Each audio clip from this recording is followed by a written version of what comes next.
Hello and welcome, ladies and gentlemen, to an evening of racing at the Norisring in Live for Speed. This is an object mod that's been put together by Tutu the dog. This stream is entirely experimental, and we welcome you along to what should be a fun evening for sure. I'm Peter Butcher, you're watching Sim Broadcasts, and joining me in the commentary box for the second time is Kieran Redman. Kieran, how's it going? Really good, thank you, Pete. Really happy to be here. Sunday night sprints at Norisring. What more could you ask for on this Sunday evening? Yeah, for sure. I mean, let's get straight into it, shall we? Let's see what action we've got coming up. You've seen the drivers warming up in the background. That was for qualifying, and they've been doing that for around about 15 minutes. The session has concluded. Will have concluded in a minute's time. They're running slightly behind schedule, but that's going to be gearing us up for 7 races and 3 qualifying sessions further that we're going to enjoy tonight. The first is with the Honda Civic inspired FK9 Cup mod for 8 laps, followed by a 12-lap race in the same car, with the finishing order dictating the starting order for race 2. Then we'll have qualifying in the GT3 category. There's a load of mods in there as well to look forward to, and that's going to have a rolling start, that race, with 16 laps. So that's going to be quite interesting. Then we're going to have the Formula BMW for a 6-minute qualifying session and 2 8-lap races. Then the JGT class are going to be out with qualifying for 6 minutes with an 8-lap race and a 15-lap race. And the big feature race there, the 15-lap one, is also going to have a rolling start. So Tutu the dog, not only has he got a very, very much experimental event on his hands, he's also got a very, very packed racing schedule with 40 cars qualifying for this race. That's unbelievable.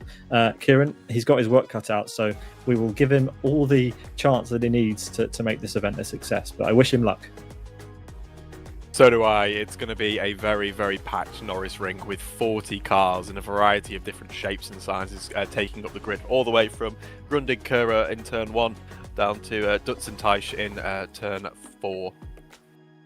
Yeah, so we should talk really about how this sort of track has existed in Live for Speed, because anyone who's joining who doesn't really understand how this track is in Live for Speed will be asking a few questions like, well, has this been added to the game? What's happened? Well, it's not official. It is an object mod, which is essentially a vehicle that has been that has had sort of the R Factor version of the Norisring added to it with permission, I will add, and then it's been adjusted and tweaked by Tutu the dog to bring it into Live for Speed. It's actually 3 mods stacked on top of each other to provide the track surface, the buildings, and some scenery, as well as a Live for Speed layout, which adds the sort of the hitbox and the Armco barriers, and there's also some concrete underneath the track to simulate curb vibration and some speed bumps to simulate gravel. It's really impressive, honestly. Driving a lap around here is uncanny, and yeah, it's taken a long time for us to sort of get ourselves into sort of the position where we were able to broadcast this.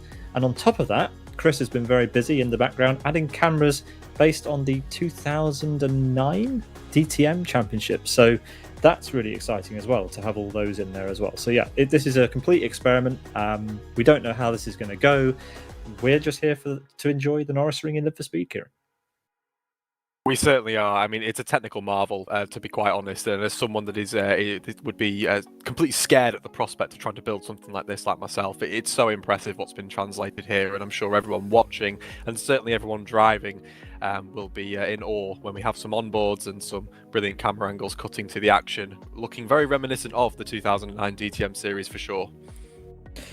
We've had a qualifying session. It has concluded. The first race is about to get underway, so we've just flashed up the qualifying results on your screen, which, let's face it, are going to mean absolutely nothing, because I'm pretty sure that, as always happens at the Norisring in real life, Kieran, we're going to have a massive, huge, enormous, big, all those words pile up into turn 1. 45 drivers set a lap in qualifying, and we've got more people waiting on the server. I think the server has got 58 connections in it. It is an open lobby, ladies and gents, so you can join at any point that you'd like to. We're just here for the enjoyment of this. It's not a serious event. I would probably could have said that at the top of the hour, but yeah, we're just here to enjoy the track in LFS with some cool cameras, some cool classes, and hopefully some exciting racing action from our drivers.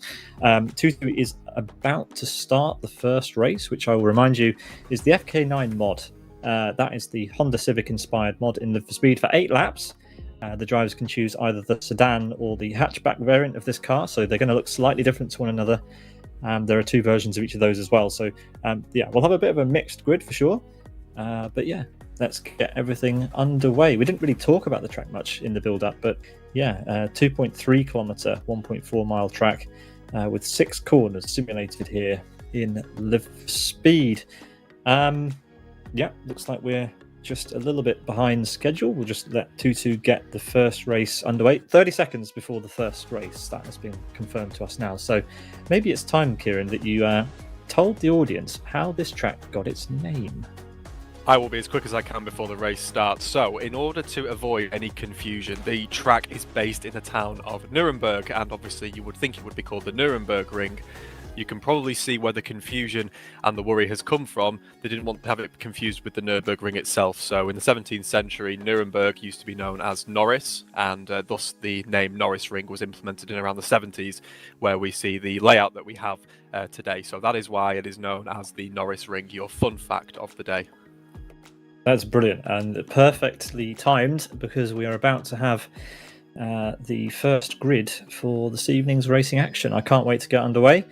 Hopefully it all works out as expected, but brace yourselves, ladies and gents, for the first broadcast in Live for Speed using a track that isn't one of the base ones in Live for Speed, or a purely layout sort of track at the layout square. So here we go. Tutu is just getting a few people in order to make sure the track is in the right place and everything is ready to go. But yeah, as soon as we have racing action on the screen, we will bring it to you.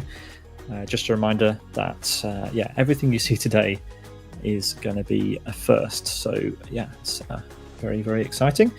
The car has been featured on our broadcast before. The FK9 Cup is one that we've seen before, so that shouldn't be a surprise. The GT3 category is full of quite a few cars that we've had in previous times. Then we've got the FBM, the standard FBM car, and the JGTC class, which I'm pretty sure will be the first time that's been seen.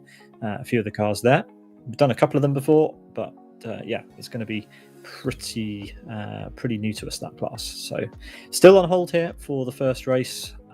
We will let Tutu do his thing, and we'll bring you action just as soon as we can. Do not go anywhere.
Welcome back. We have a grid of cars, and we are going to bring you live pictures of those right now. It isn't the right grid, but we'll forgive the organisers for that. That was a stressful start for them, but we are going to be getting underway in just a moment's time. Everybody, sit back and enjoy. Kieran, take us away for the lights. We've got Ivan and Minivan on the front row looking for good starts. And here we are, and it's lights, and we are go green here at the Norisring. We've got cars moving left and right. As you see, trademark Norisring there, 4, 5, and even 6 wide at the back there as everyone makes a clean run into Grundig Curve. And hopefully we're going to see not too many incidents. And we've got people trademark diving in. Ooh. And huge contact at the rear of the grid. Trademark Norisring, lap 1, turn 1. Action there now as we file in towards the S-curve. I believe it's a Platz leading now from Roman from Minivan, and we see a move up the inside. That was Minivan, I believe, on Roman, as we now move through to the exit part of S-curve down towards Dutzenteich curve towards the end of the first lap. Now, as we see here, following through a Platz from Roman from Minivan, and then it's just a hornet's nest of Honda Civics behind, trying to catch up to our leaders now as we head into Dutzenteich now, and we head back onto the start-finish straight. Yeah, a frantic first lap that, but we are round and we are racing, I'm pleased to say. And what a spectacle it is to see this in Live for Speed. It's brilliant. As we've got UM21 close in a pack here. He's in the bright green machine at the back, and Martin Capel in there as well somewhere. In the Castro, as we've got a car comes barreling in at full speed into turn 1, and UM21 is out of the race, unfortunately. I've heard of Curse of the Commentators. That might just be the absolute best example of Curse of the Commentators there. I don't know what quite happened there, whether that was a mistake or some sort of glitch, but we'll have to take a look at that now as the cars now file in again towards turn 4 here at Dutzenteich. It's Aplatz leading there as he turns in and heads back onto the start-finish straight, and Minivan is chasing him behind. There's a hell of a scrap going on for third place there. I think that's Lavrux, Roman and Carrie there now scrapping for the position there. Roman running that lovely Castrol livery and chasing down Larux there as they head down towards lap 3. Yeah, it's going to be a quick race this. We've got a lot of cars in a big fight, as we've got Sufor here side by side with a driver who was impressive in practice. This is Redekizda, just getting overtaken. Sufor up to P9 then in the race. Yeah, C4's obviously no stranger to these kind of races and championships. We're seeing his name pop up a lot in Live for Speed. I certainly have in my recent times on this game. But it is still as it was at the front of the grid there. Aplatz with quite a nice lead over Minivan there.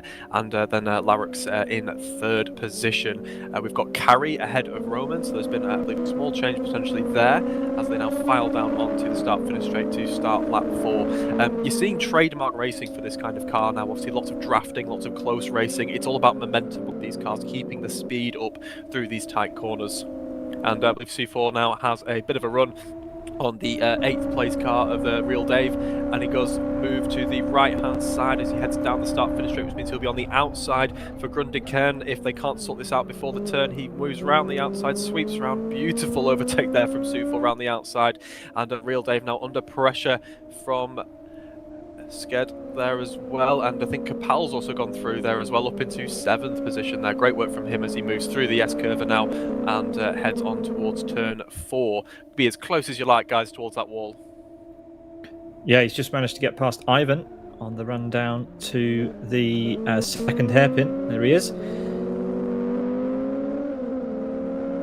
They are sweeping around the outside there. Capel defending the inside line there as they move down onto the start-finish straight again. All this battling will be slowing them down and allowing more cars to join the pack. And it is pack racing, like low horsepower. It's all momentum based, as I said before with this championship. Capel now getting a run, moves to the inside. I actually think he a bit of a bump there. Yeah, too late. He bumped him. Yeah, it's going to cost him. And now they go up the inside there now. Big dive down the inside. Traditional there, DTM style. Ivan trying to go on the outside. Whoa, Martin on 2 wheels.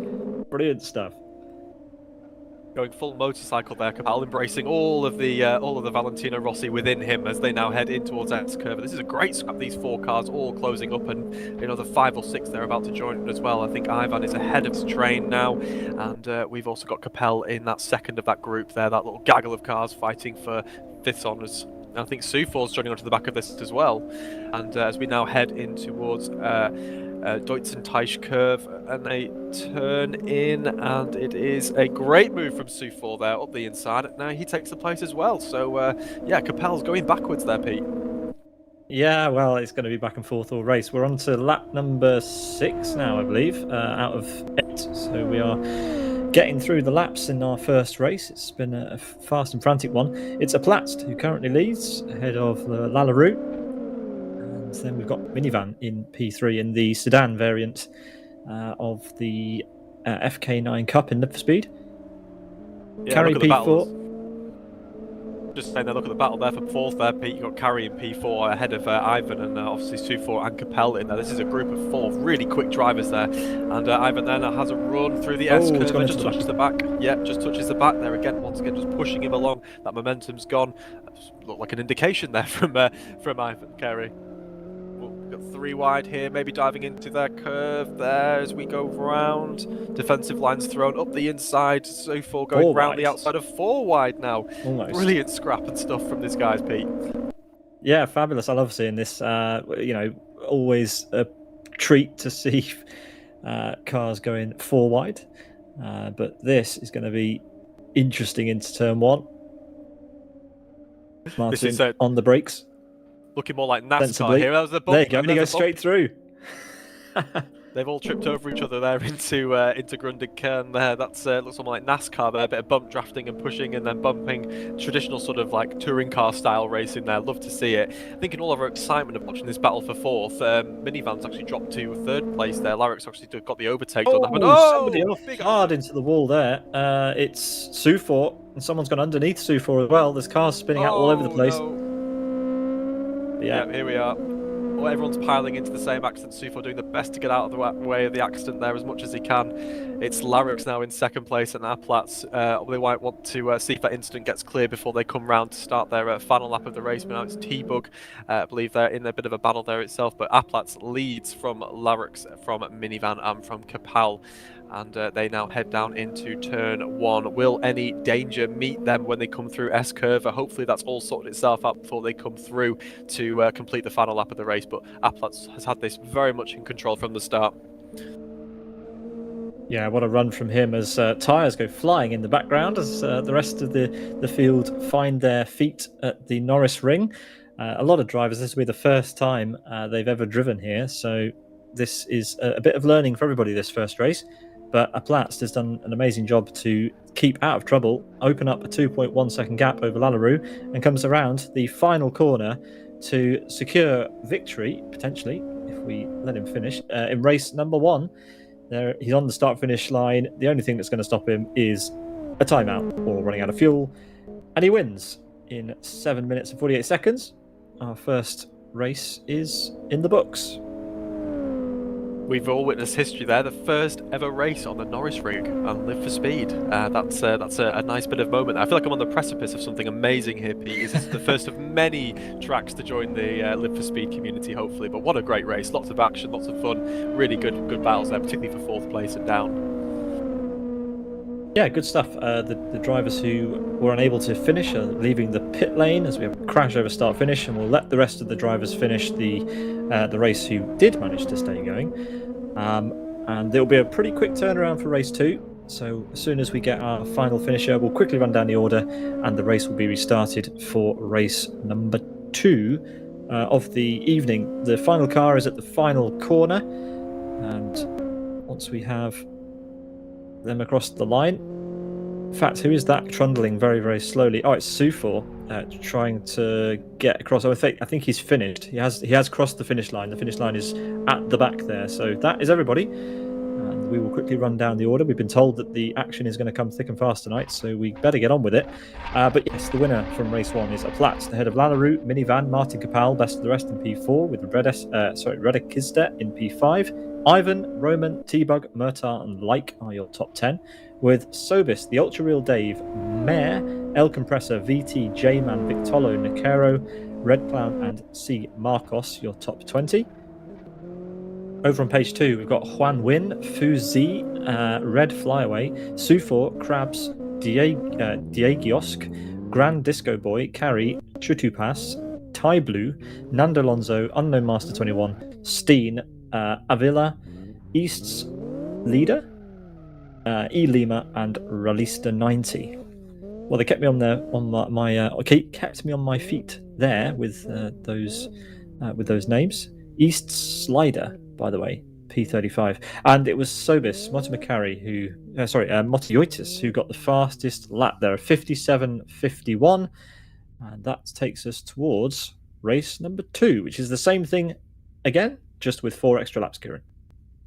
Yeah, 4 extra laps there to obviously promote the additional bit of racing that we were completely lacking from race 1 there, of course. Obviously, full sarcasm on display there from myself. It's going to be really again to watch these momentum-based vehicles once again having a great little scrap on this fantastic track. I'm so proud of the work that's gone into this. It's just great to watch.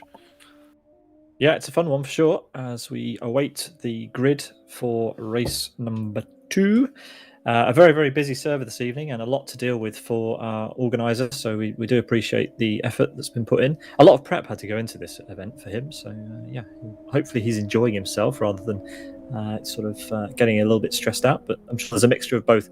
We will see how we go in race 2 in just a few moments' time, so bear with us as we wait for that to all unfold. There's a lot of sort of movement in the background, and as soon as we hear anything, we will let you know. But yeah, Kieran, race 1 is in the books. It was good fun. The car was looking resplendent as well, so that's nice. Yeah, obviously really close racing there, so it was great fun to watch, particularly that battle for 4th place. I think our leaders sort of managed to separate themselves. Sadly, we didn't see the battle between Lallaroo and Minivan, which resulted in that change for 2nd and 3rd place. But yeah, great racing all round. Yeah, well, we're going to get the start of race 2 very shortly as we head back to the lobby screen while Tutu sets all of that up. Yeah, you can't get your hands on the Norisring yet. It's not a publicly available mod, but we don't really know what the plans are for that to be released. But for now, you can enjoy it most weekends. He's been organising events on Saturdays and Sundays. There was an event last night, as far as I'm aware, and there's been lots of practice happening all afternoon. So, yes, you will have to be patient if you want to try and join races at the Norisring, because they don't happen all that often at the moment. So we have a grid. Let's get back to the track for race 2 with the FK9 Cup once again. Here they are. The grid is back. And here we are then. So we're sat on the grid, ready to go green at the Norisring for round 2. Or not.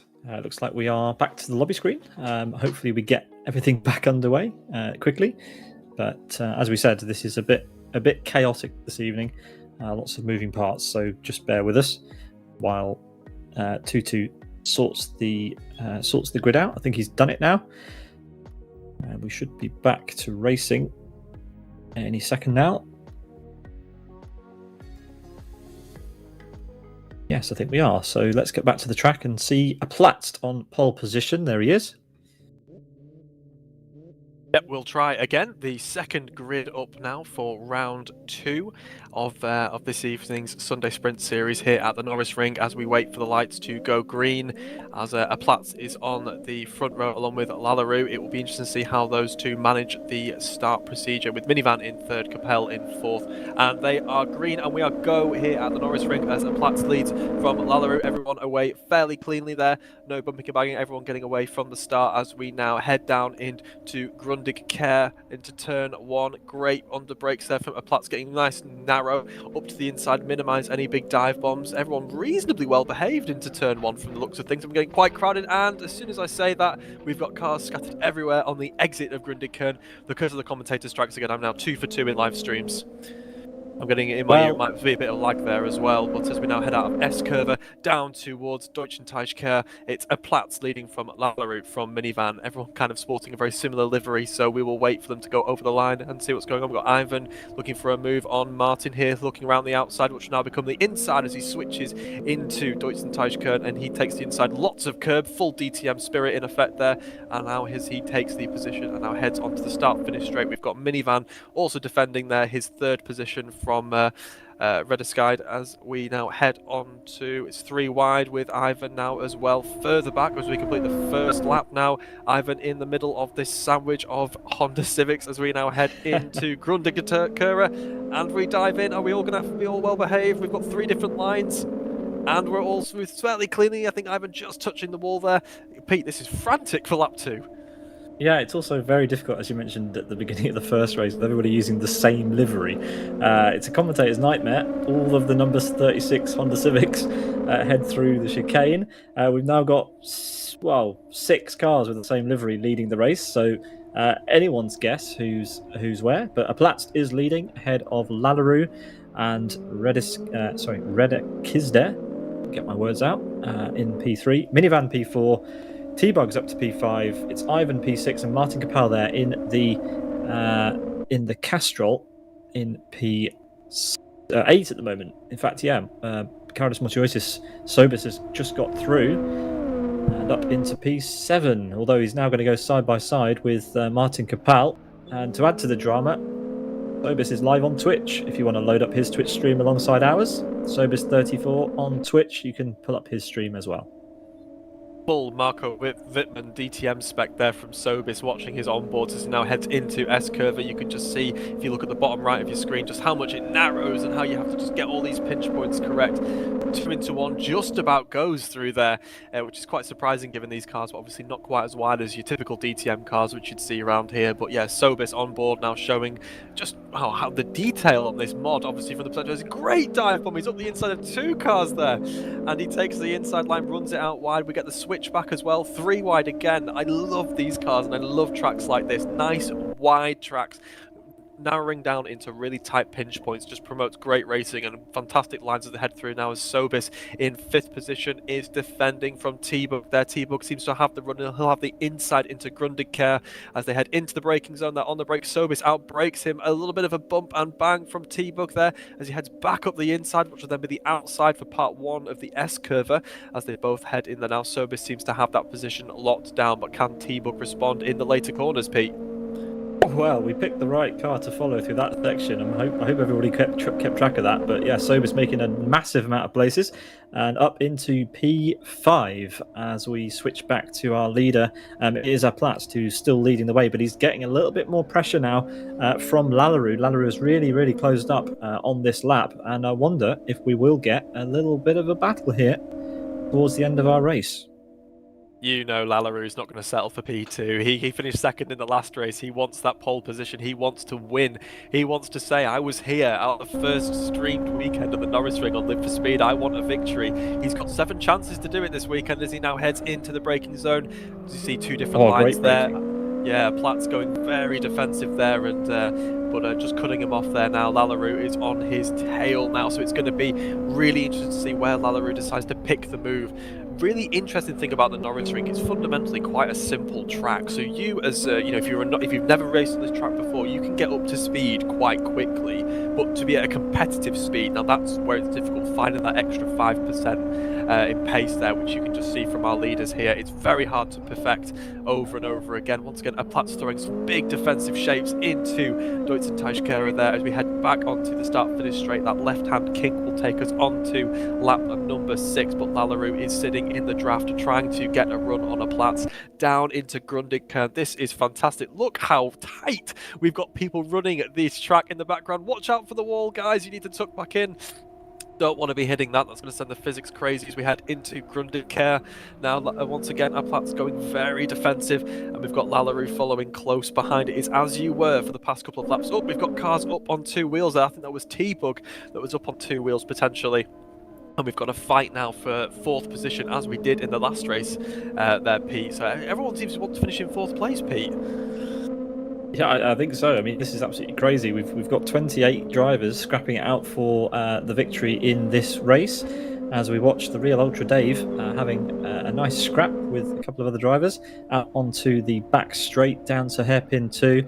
It's not a complicated track, this at all, but it really does provide quite a lot of drama, doesn't it? This is fantastic stuff. All nicely sideways as somebody launches themselves over a pavement there in the background. Yeah, it's all going off. It really is. This is the great thing about the Norisring, because it's so wide and it has those tight pinch points. It just promotes really good racing. But if you mess up one braking zone, you get a poor run out of one corner, that will compound and you will fall back. And with the characteristics of these cars as well, because they're so much about momentum, you've got to keep the speed up. If you scrub a little bit of speed, you're going to slow down everyone behind you. And as you head into S-Curve, as we ride on board with Lallaroo now, you can just see there isn't really much room to make any passes here. So if you get a slow run out of Grundig, you are locked in behind the leader of that group as you head into S-Curve. But now as Lallaroo drafts a Platz down towards Deutz Teichkehrer, you can see it jigs to the right and then brakes to the left. It's a great dive and send around the outside. Will he do the switch back? Doesn't seem he's going to hang it around the outside. I think he has the overlap on the right rear quarter of a Platts now as they pull along side by side as they head onto lap 8, going as wide as you like. No side draft here from either Lallarue or a Platts. It is Lallarue on the left and it is a Platts on the right as they head down towards Grundeker. Who is going to be bravest? Who's going to break latest? It seems to be quite matched on both sides as they run in deep. A Platts giving each other lots of room. A slight touch on the end there. And Lallarue still in second place. Can't quite find that gap on a Platts, but that's as close as he has been in the past sort of 4 or 5 laps. Went to S-Curve. A brilliant dive from Lallarue there. Phenomenal dive. Brilliant up the inside of S-Curve. And now as he sees it on the way out, he is leading this race for the first time. But a Platts is coming back at him immediately with the draft outside of the S-Curve as they now both on the run to Deutz and Teichkehrer. The right-hand kink into the heavy braking zone as the track pivots left, and I think it's Lallarue that's been run around the outside. I think a Platts has got this back, but once again, Lallarue will carry the speed, carry the momentum. He will run to the outside line. It's a carbon copy of the previous lap, Pete.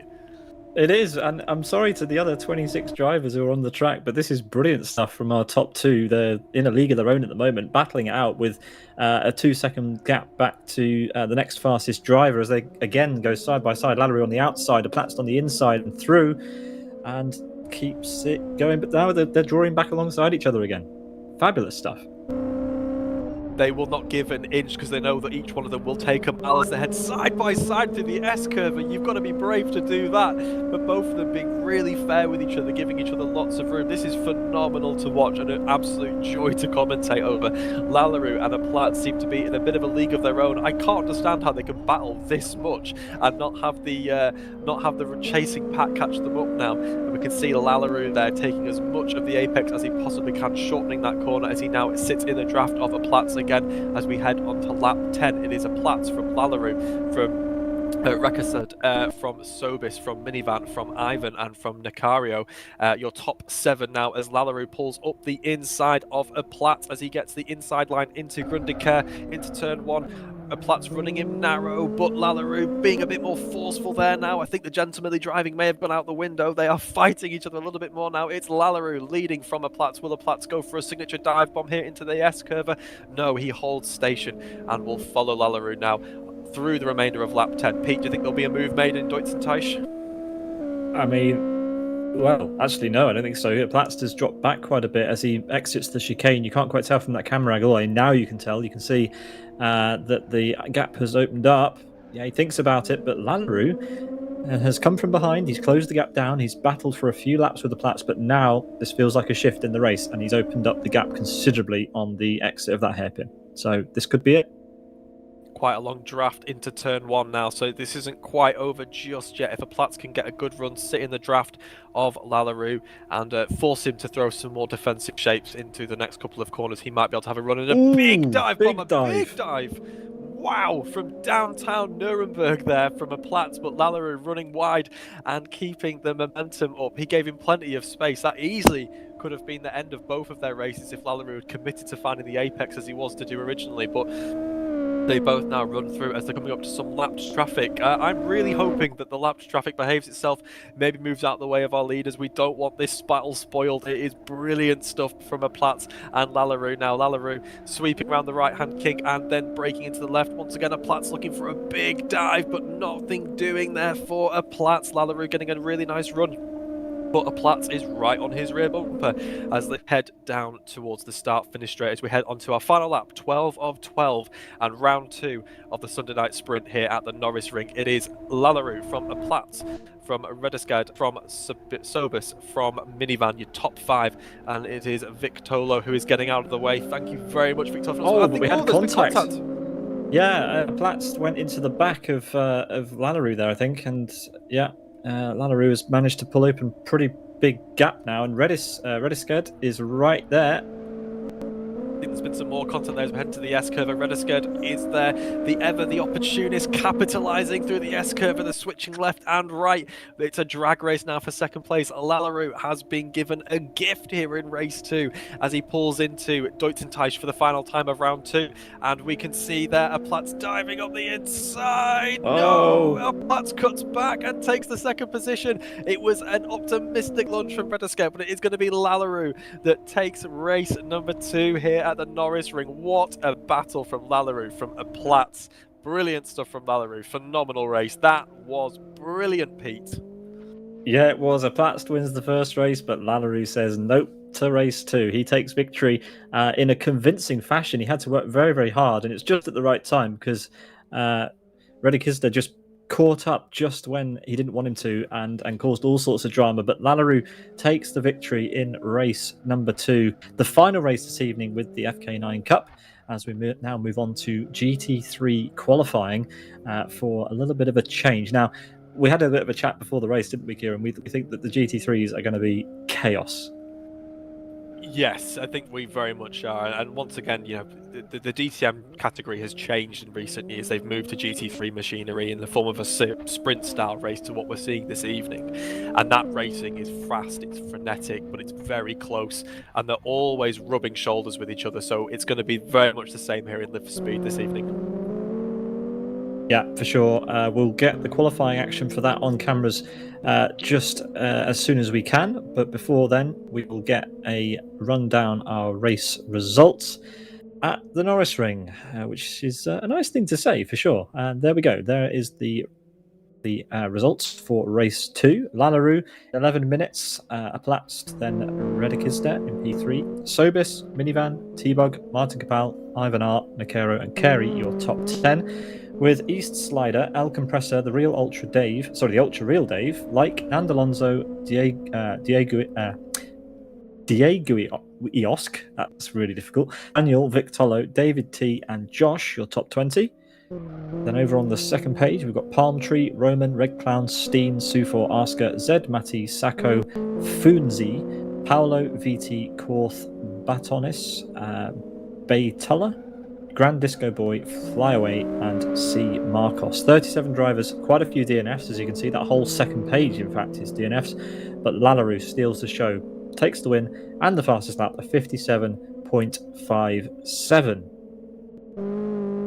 Okay, the next race is going to be with GT3s, but before that, we're going to have 6 minutes of qualifying, which will start in just a few seconds' time, we believe.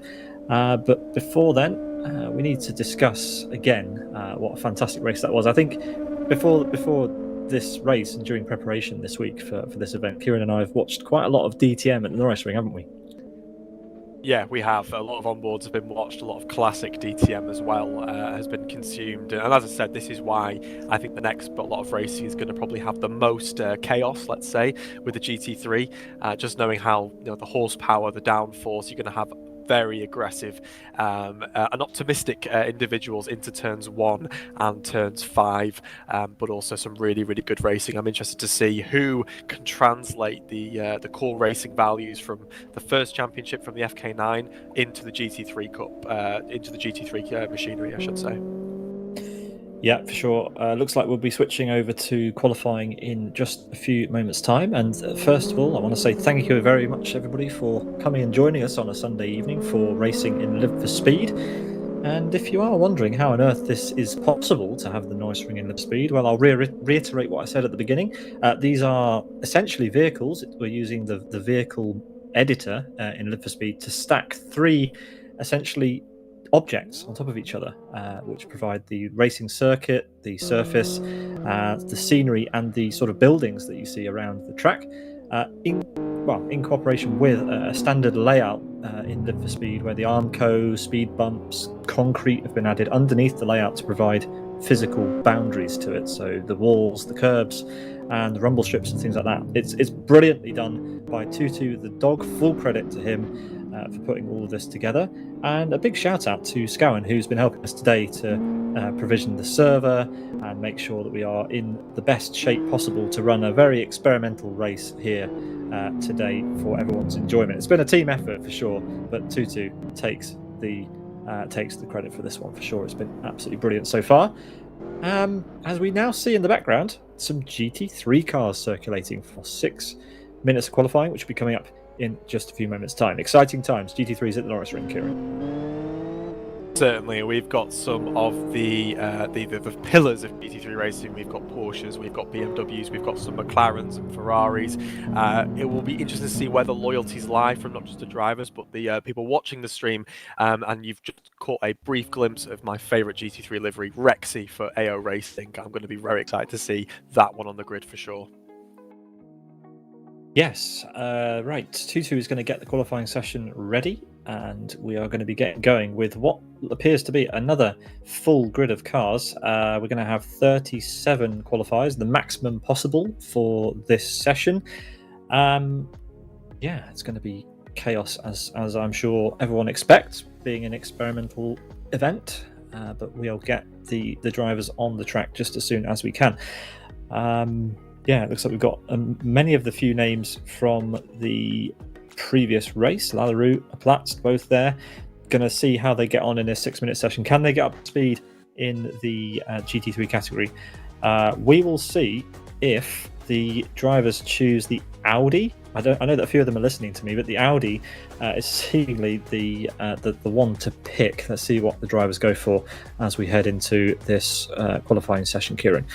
We'll get the cars on the track and see everybody file their way out of the pit lane at the start of this session. We've already got crashes at the end of the pit lane, in fact, which is always an exciting thing to say. I was just going to mention I'm very keen to see how we are going to get over 30 vehicles space on the Norisring to complete a full quali lap. I think this is going to be all about disruption management.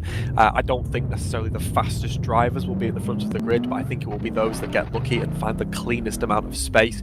You've got to think if someone puts it sideways at the end of S-curve, that's your lap compromised. So realistically, this is going to be a challenge, finding a gap, finding space in the sea of GT3 machinery that is on our grid now.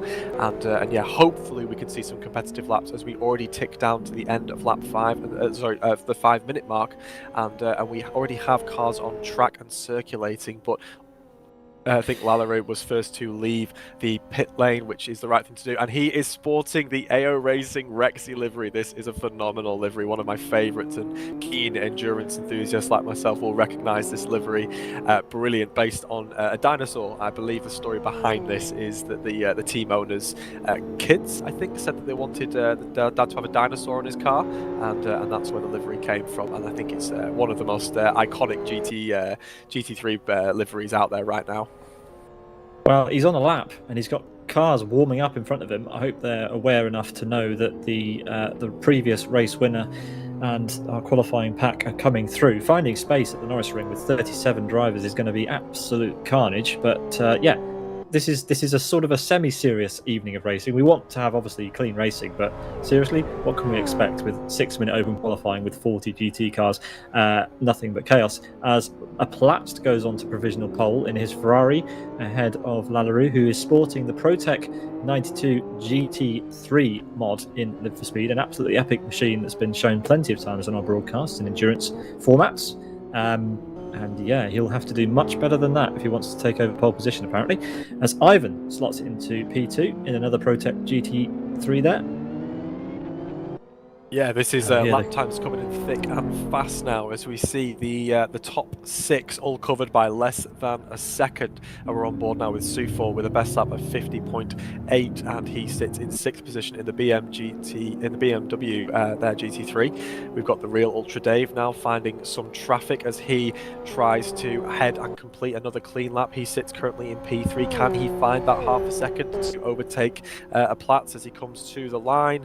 I don't think there's an improvement just yet from the real Dave as he heads into turn 1. And now we have a looking at Matty here with a Team Ikuzawa, I believe, inspired livery on the McLaren there, which is also quite nice to see. Again, Matty finding some trouble there. I mentioned it before. You have someone having an incident at the end of the S-curve and they're going to really disrupt your lap. This is the problem. It's finding space to complete a full lap at the Norisring. You know, this is not a long track. It's a sub 1 minute lap time, and you've just got cars absolutely everywhere, Pete. Yeah, I've tried to get a few of the different cars that we're going to see on show today on the broadcast. I haven't found an Audi yet. There's got to be one out there somewhere, but yeah, plenty of manufacturers represented. We have got an Audi. I found one. It's Palm Tree's got one. A very interesting heart livery there, but he's sporting the Audi, which I think should be pretty good if anybody can get a lap in that car. But we've got representatives from quite a lot of manufacturers. We've got Ferraris, Porsches. Who else have we got out there? McLarens, BMWs. We've also got some Ford Mustangs as well.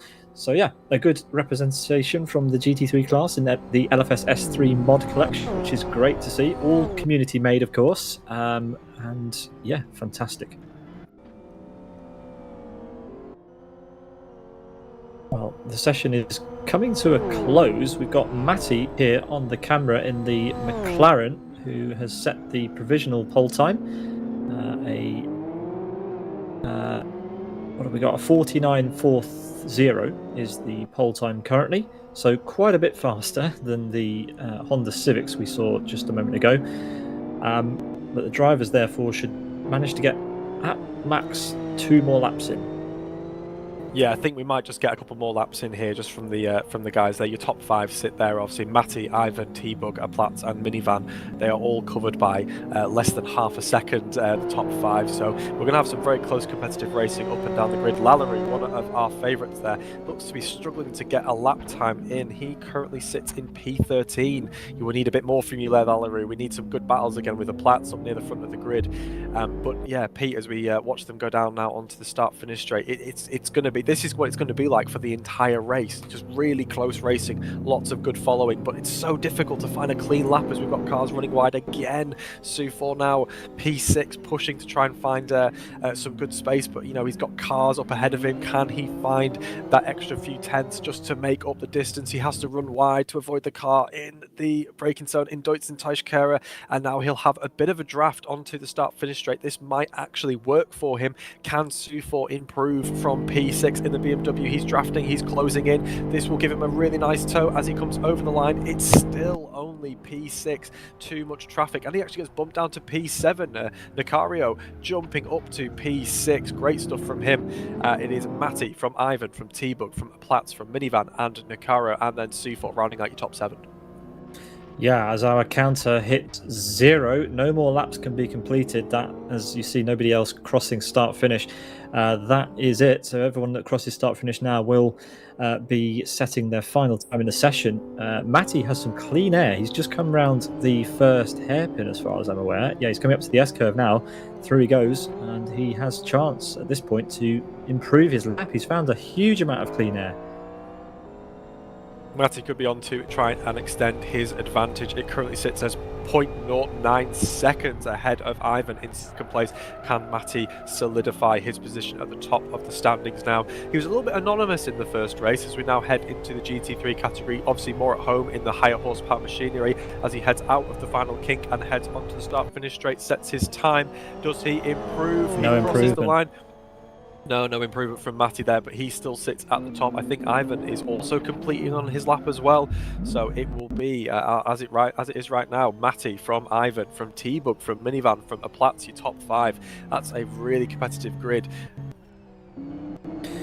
It is indeed, and we can do a quick run through our qualifying results before we get into this race. It's Matty takes pole, 49.40. Just ahead of Ivan, T-Bug, Minivan, Platz, Nicario, Josh, Sufor, Unknown Master 21, and Redikizda there in P10. Yeah, we're starting to see a few names who are consistently getting up there in our results, so that's good to see. Then we've got the Ultra Real Dave in P11, Nando Alonso, Palm Tree, Marta Capal, Cachorro, Magic, Funzi, Victolo, Lalleru, and Steen. Lalleru not a good lap in the much faster GT3 category, so a lot of work for him to do to get up the order in the race. Then we've got Aerotax, Daniel, Carrie, Diegiosk, Red Clown, Wrecking, VT, Sacco, Hako, Grand Disco Boy, Asker, Like, Gabri, Targa, David T, Krabs, Baron, Tiblu, Red Fox, Adri, and Pretty, your top 40. And that was that. Only 40 cars setting times. I say only, that's a massive amount of cars to set times, as we have a little bit of warm-up, Kieran, before a rolling start. Now, I wonder how well this is going to go. This is not a New Dimension Racing sanctioned event. Nobody here is expected to know how to do a rolling start properly because they've had no training. However, let's see how it goes with 20 rows of 2 cars each. A rolling start of 40 vehicles at the Norisring. What can go wrong? It will be a spectacle, a miracle if we get through with no issues, but I'm excited at the prospect, Pete. It's going to be phenomenal to watch and witness from the commentary box. It is indeed. I want to give a big shout out to Tutu. He's added things to this track like a helicopter where the rotor spins and a adequata hot air balloon which is circling above the track. It's absolutely brilliant attention to detail, and yeah, all the other additions that he's made to bring this track up to the spec that he wanted the track to be in. Absolutely phenomenal stuff. As we focus there on our pole sitter, that is Matty driving in his McLaren GT3, which he is going to take to the grid within just a few moments' time. Let's flash back up that graphic that shows everything that you've got to look forward to tonight. 16 laps of racing with a rolling start in the GT3 category coming up in just a moment's time. Don't go anywhere.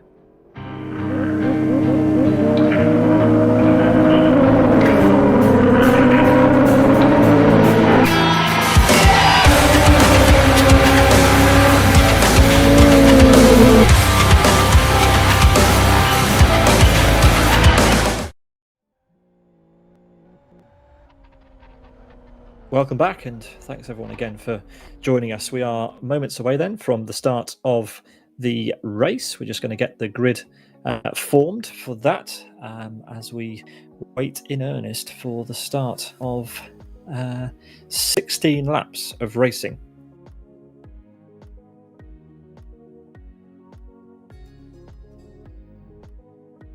Yeah, so thank you very much, Kieran, for joining. This is quite a bit different from the last time you were in the commentary box for the Retro Cup a couple of weeks ago, but we do have that to look forward to in a couple of weeks' time again. Yeah, we've got round 2 of the Retro Cup coming up in just over a week's time. But yeah, a lot of exciting racing championships and series. Live for Speed is just a brilliant platform for people looking to race in whatever they like, be it GT3 cars, touring cars, spec series, or the Retro Cup if you do fancy something a little bit more challenging. But yeah, great place to be. And who knows, maybe we'll see the Retro Cup at the Norisring, Pete. We'll have to try and put that together. Well, yeah, we'll have to see. But yes, lots to look forward to in the Live for Speed racing calendar. We've just got the grid to be formed in the background. It's a bit of a handful organising this race because there's so many drivers wanting to join, but 3 of the positions have to be given up for the objects that form the track, and that seems to be not being understood by certain drivers in the lobby, which is a shame. But again, this is an experiment. Everything you see here has not been tried and tested at this scale before. As far as I'm aware, we've absolutely blown the lid off the attendance record for this Norisring racing event. So absolute drama and chaos in the background, but everything on our site, Kieran, seems to be pretty okay. So I do feel for the guys in the server, but I'm enjoying myself. Don't know about you. No, I'm really enjoying myself. This is a great way to cap off a day of racing. We've obviously had the F2 and the F1 and things like that today, but obviously now we've got some sim racing this evening on the Norisring, which is just brilliant to watch. Really close racing, really exciting. A historic track that's been with us for so long, and a stalwart on the German domestic championships that take place in the region of Nuremberg. The Norisring, just a real challenge. Like I said, it's very easy to get up to speed quite quickly on this track because it's very simple in its nature. But you know what is not easy is finding that 5% to make you a front runner in any championship, in any car, and that's why it presents such a good challenge for anyone looking to give it a go here.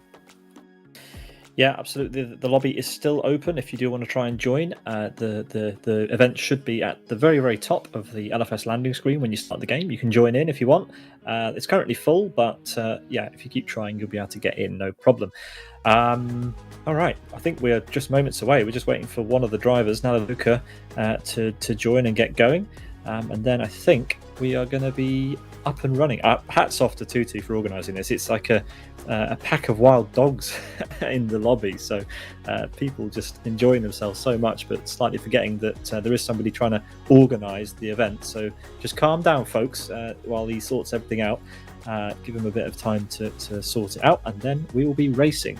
So yes, thank you everyone as well for joining and watching the broadcast. We hope you're enjoying it as we get ready for race number 3 with the GT3 category cars. Yeah, we're going to have a rolling start, Kieran. We talked about it just a minute ago, and I guess we'll see how it goes.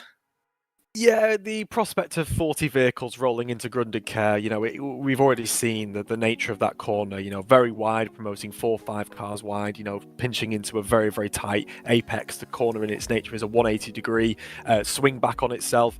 We're going to have some dive bombs. I've no doubt we're going to see some action to that corner. I'm just hoping nothing that affects any of our lead runners that have qualified so high. Yeah, so hopefully Tutu is going to give a bit of an intro to the drivers to warn them that this is a rolling start and give some sort of basic instructions, not to just set off straight away at the beginning. I guarantee you somebody is going to set off at the beginning and we'll have a restart, but eventually people will get the message.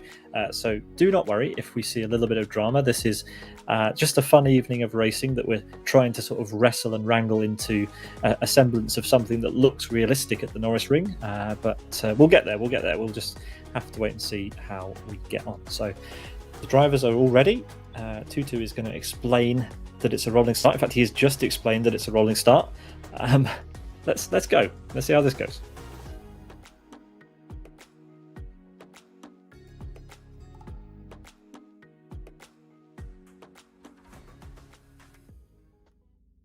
And we now sit on the grid there, looking down at a sea of GT3 machinery.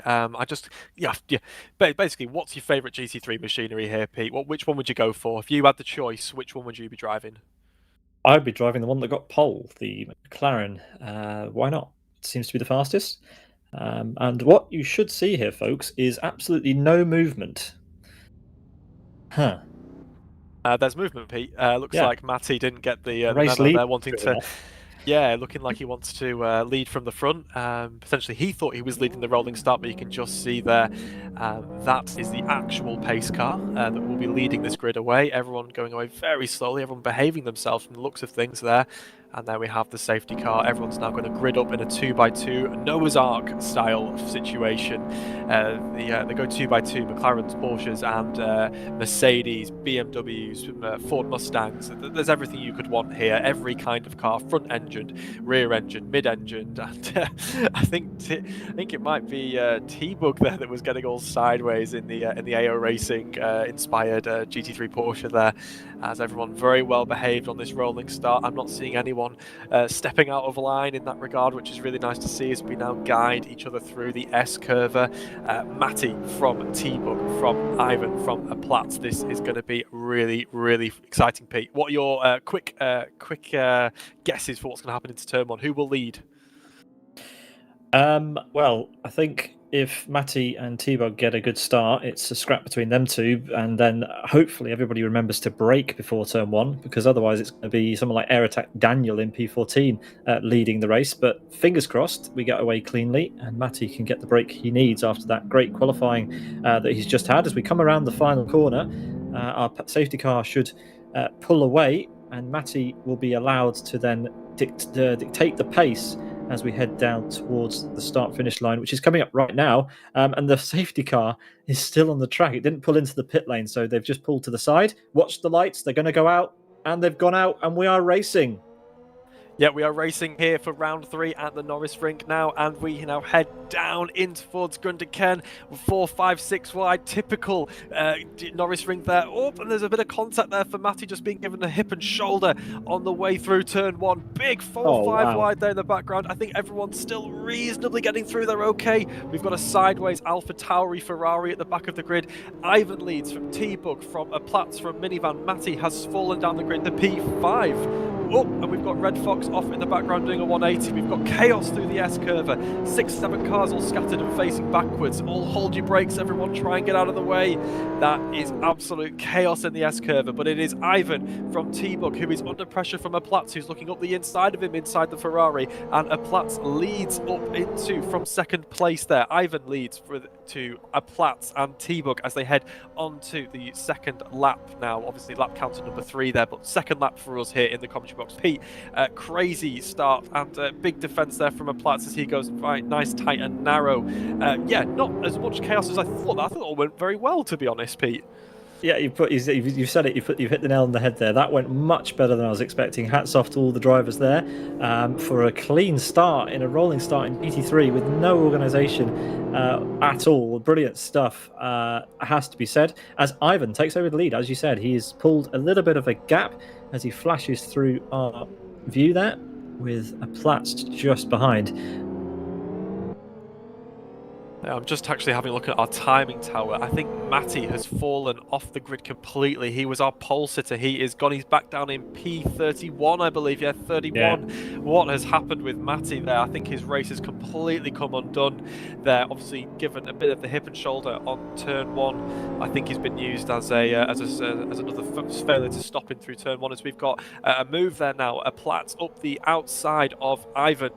And yeah, there he is, a Platz taking the lead now, but Ivan coming back again, the switch back through the S-curve. They go left and right, looking for the up and under as Ivan goes defensive. They both run into the wall there, but still keeping the momentum up. It is Ivan leading from a Platz, but a Platz seems to be really up for this, wanting to get another win under his belt. He won at race 1 this evening, now trying to win at race 3. We've got Minivan in the background. Up, Dave up the inside, a little bit sideways there. I think he was trying to look up the inside of Lallaroo, who has made a great start to this race, up to P6, Pete, for Lallaroo. Yeah, that's a great start considering where he qualified.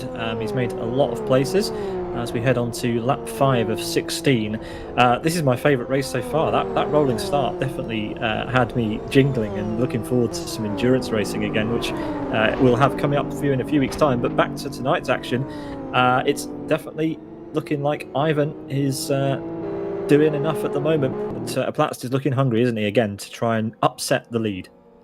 It's really good to see when a driver is able to translate their talents and their techniques across different machinery. Obviously, these GT3 cars are so different from what we were racing in the first 2 rounds, but a Platz, once again, leading at the front of the field, showing his class, showing his racing ability here on Live for Speed at the Norisring. As we look back now from Ivan, and we've got a Platz hot on his tail, the Ferrari getting the draft and moving to the inside for the kink before we move to the outside. Oh, they've but it's a disaster. They've contact, they've hit each other. Oh my word, Pete. Ivan, our race leader, and a Platz are off, and Minivan takes the lead.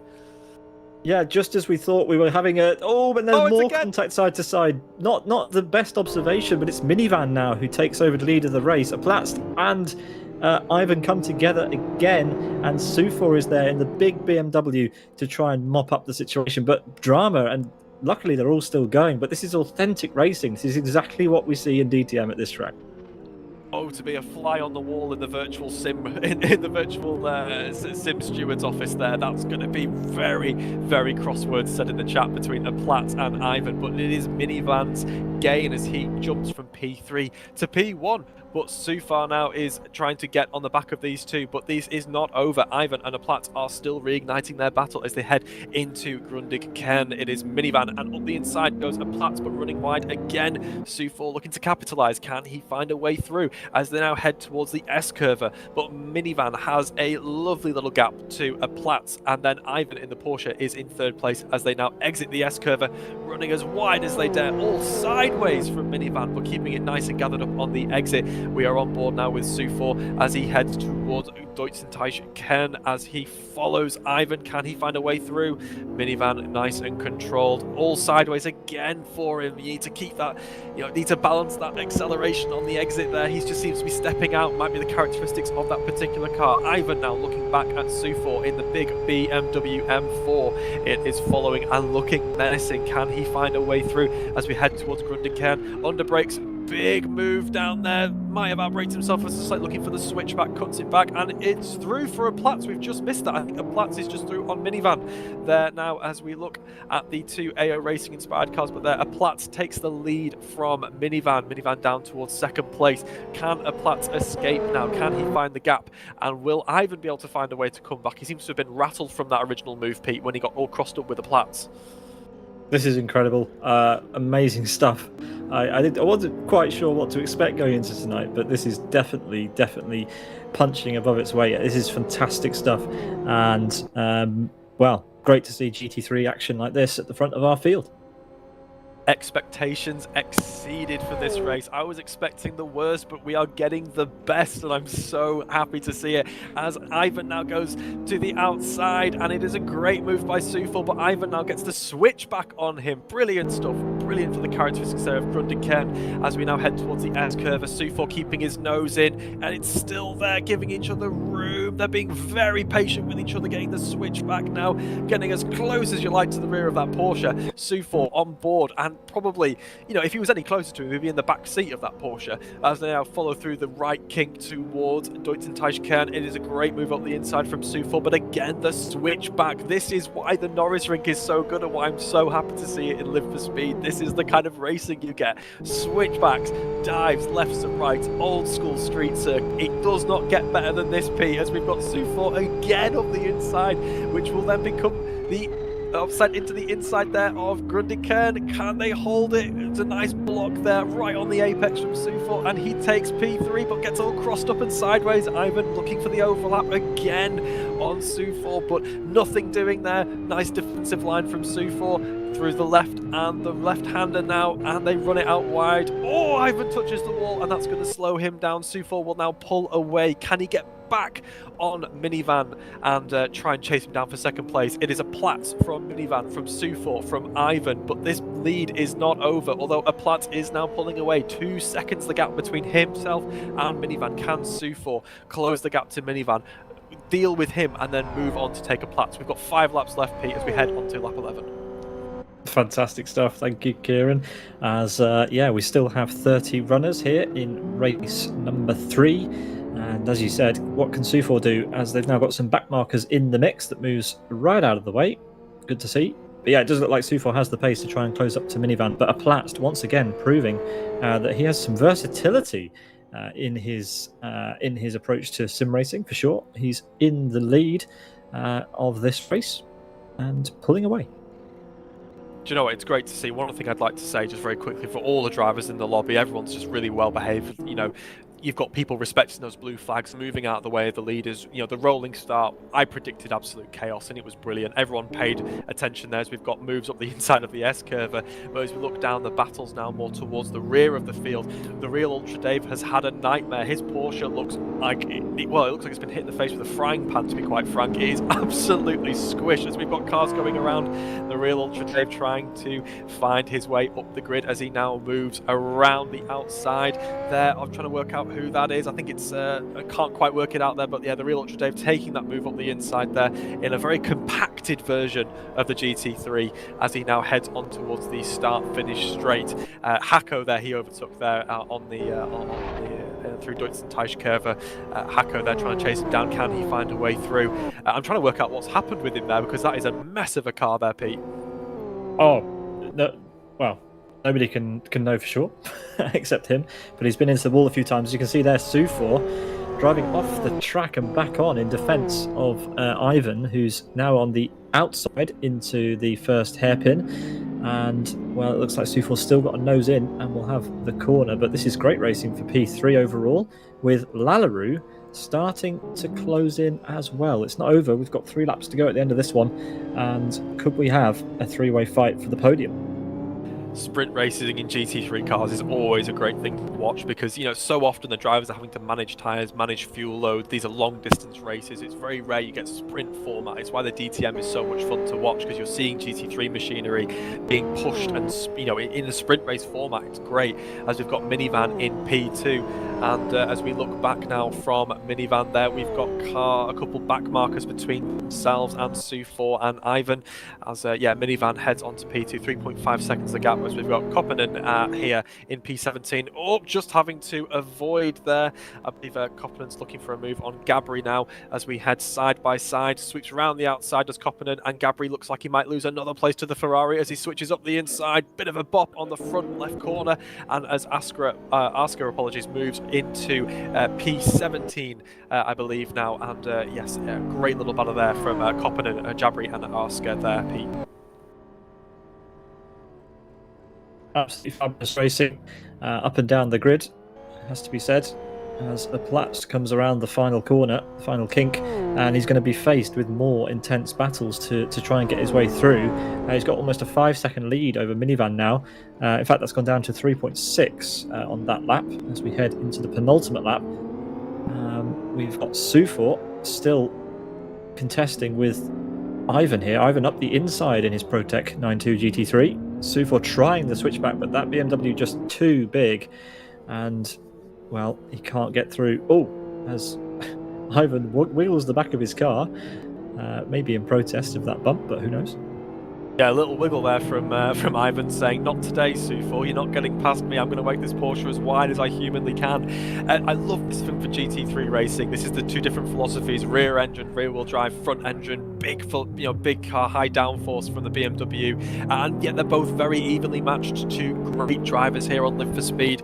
Two great GT3 cars as well, as Sufor drafts Ivan down onto the start-finish straight as we head onto the final lap of the race, Pete. But it is Ivan leading from Sufor there in P3 and P4, but Sufor looking around the outside here as we head into Grundenkern. Ivan runs him wide, they give each other lots of space. Sufor looking for the switchback, there's a car on the way, and well avoided there from Sufor. I did not think he was going to get around him, but he did.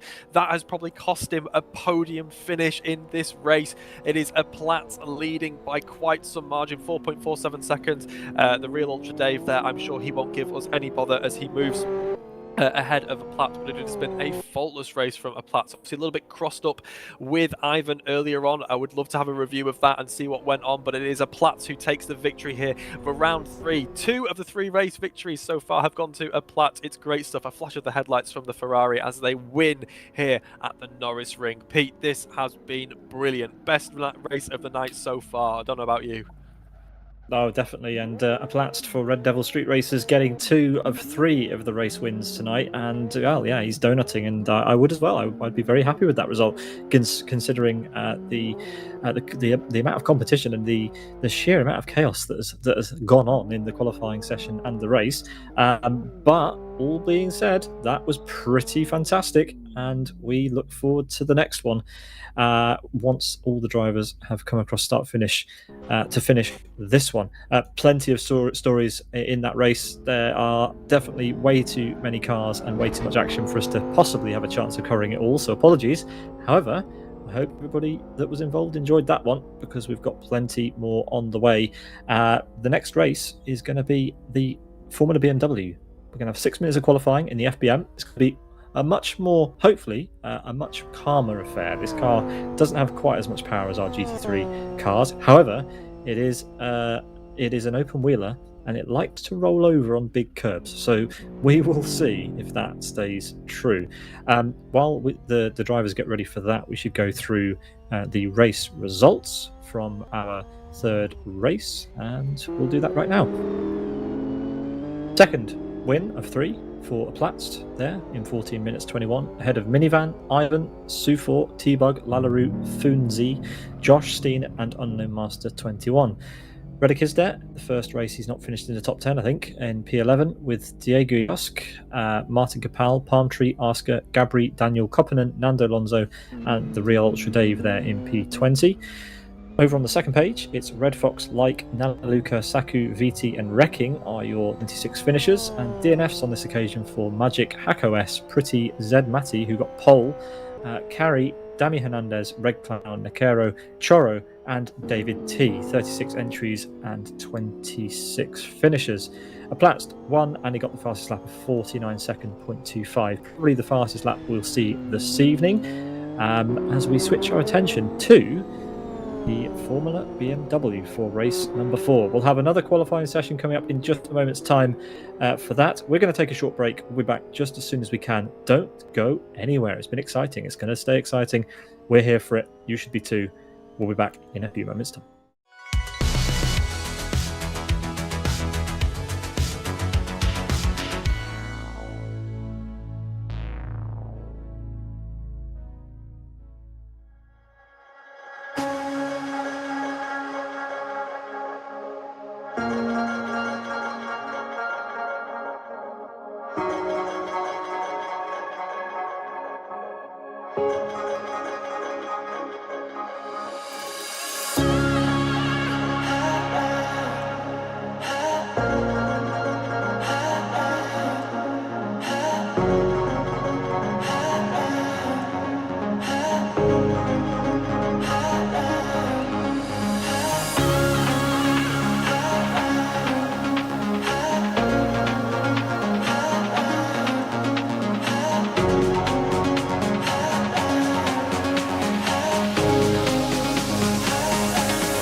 Welcome back to our evening of Norris Racing in Live for Speed.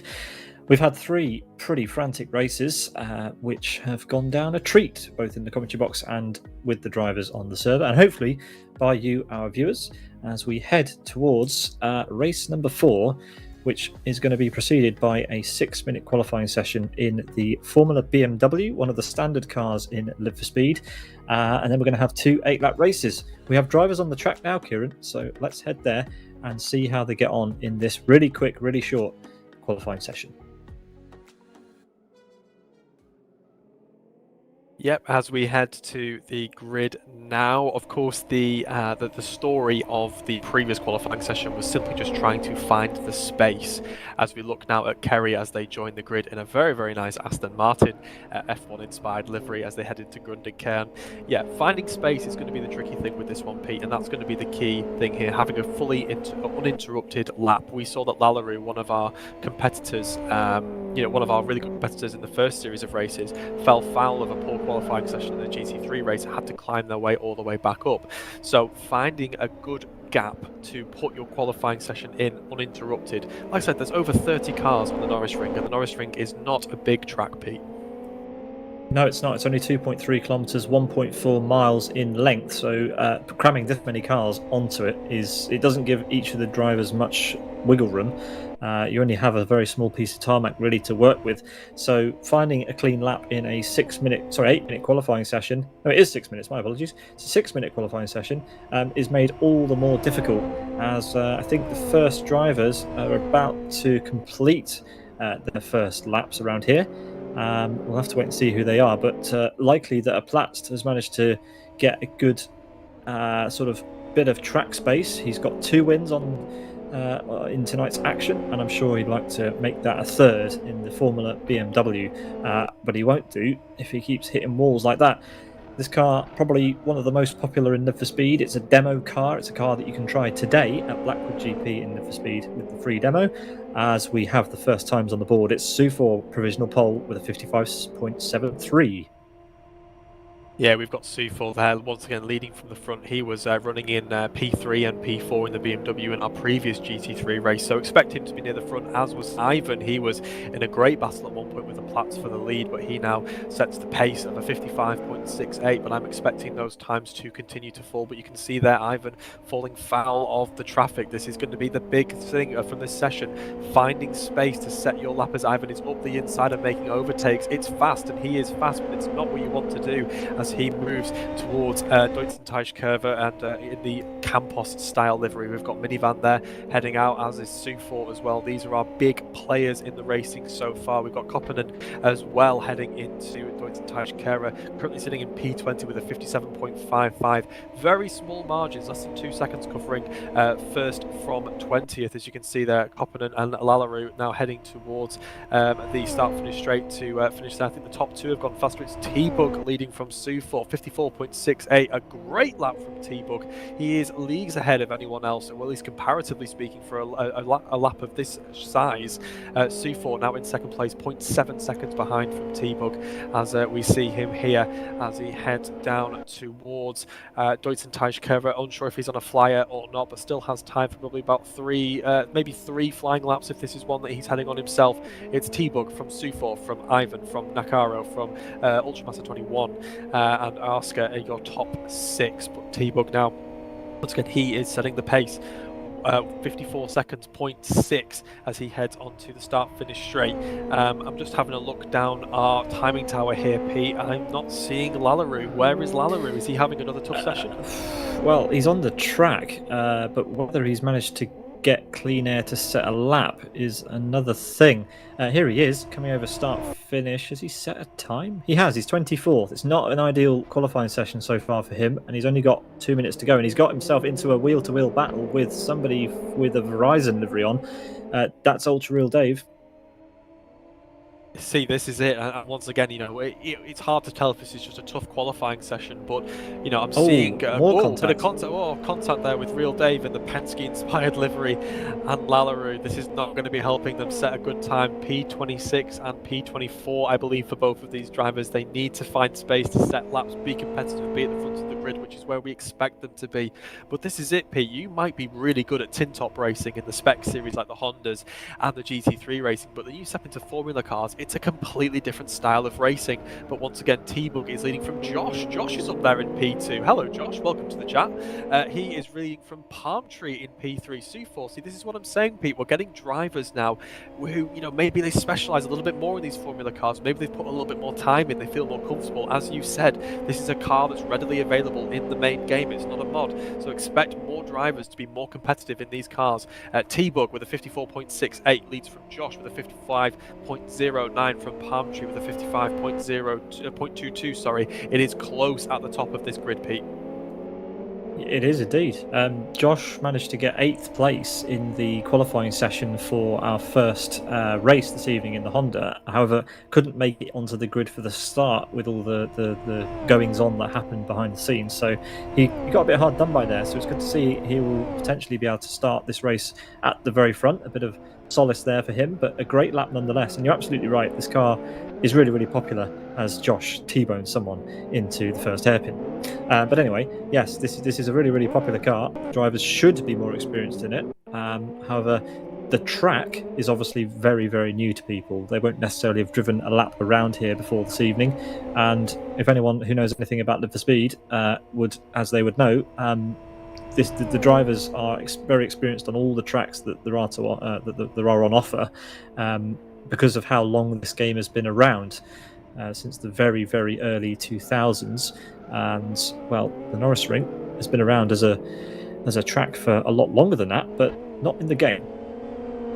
See, this is it. You throw a variable like a Norisring into a sim like Live for Speed, it makes things very, very tricky because, as you said, the drivers simply have not got the laps in here. They've not got that consistency. They're finding their rhythm in the races that we are watching live. So any mistakes are amplified here as T-Bug gets all crossed up and sideways in that lovely liveried machine as he follows now down towards the start-finish straight. Will he set a good lap? Will Capel set a good lap as well? We saw him a very prominent car in the first race.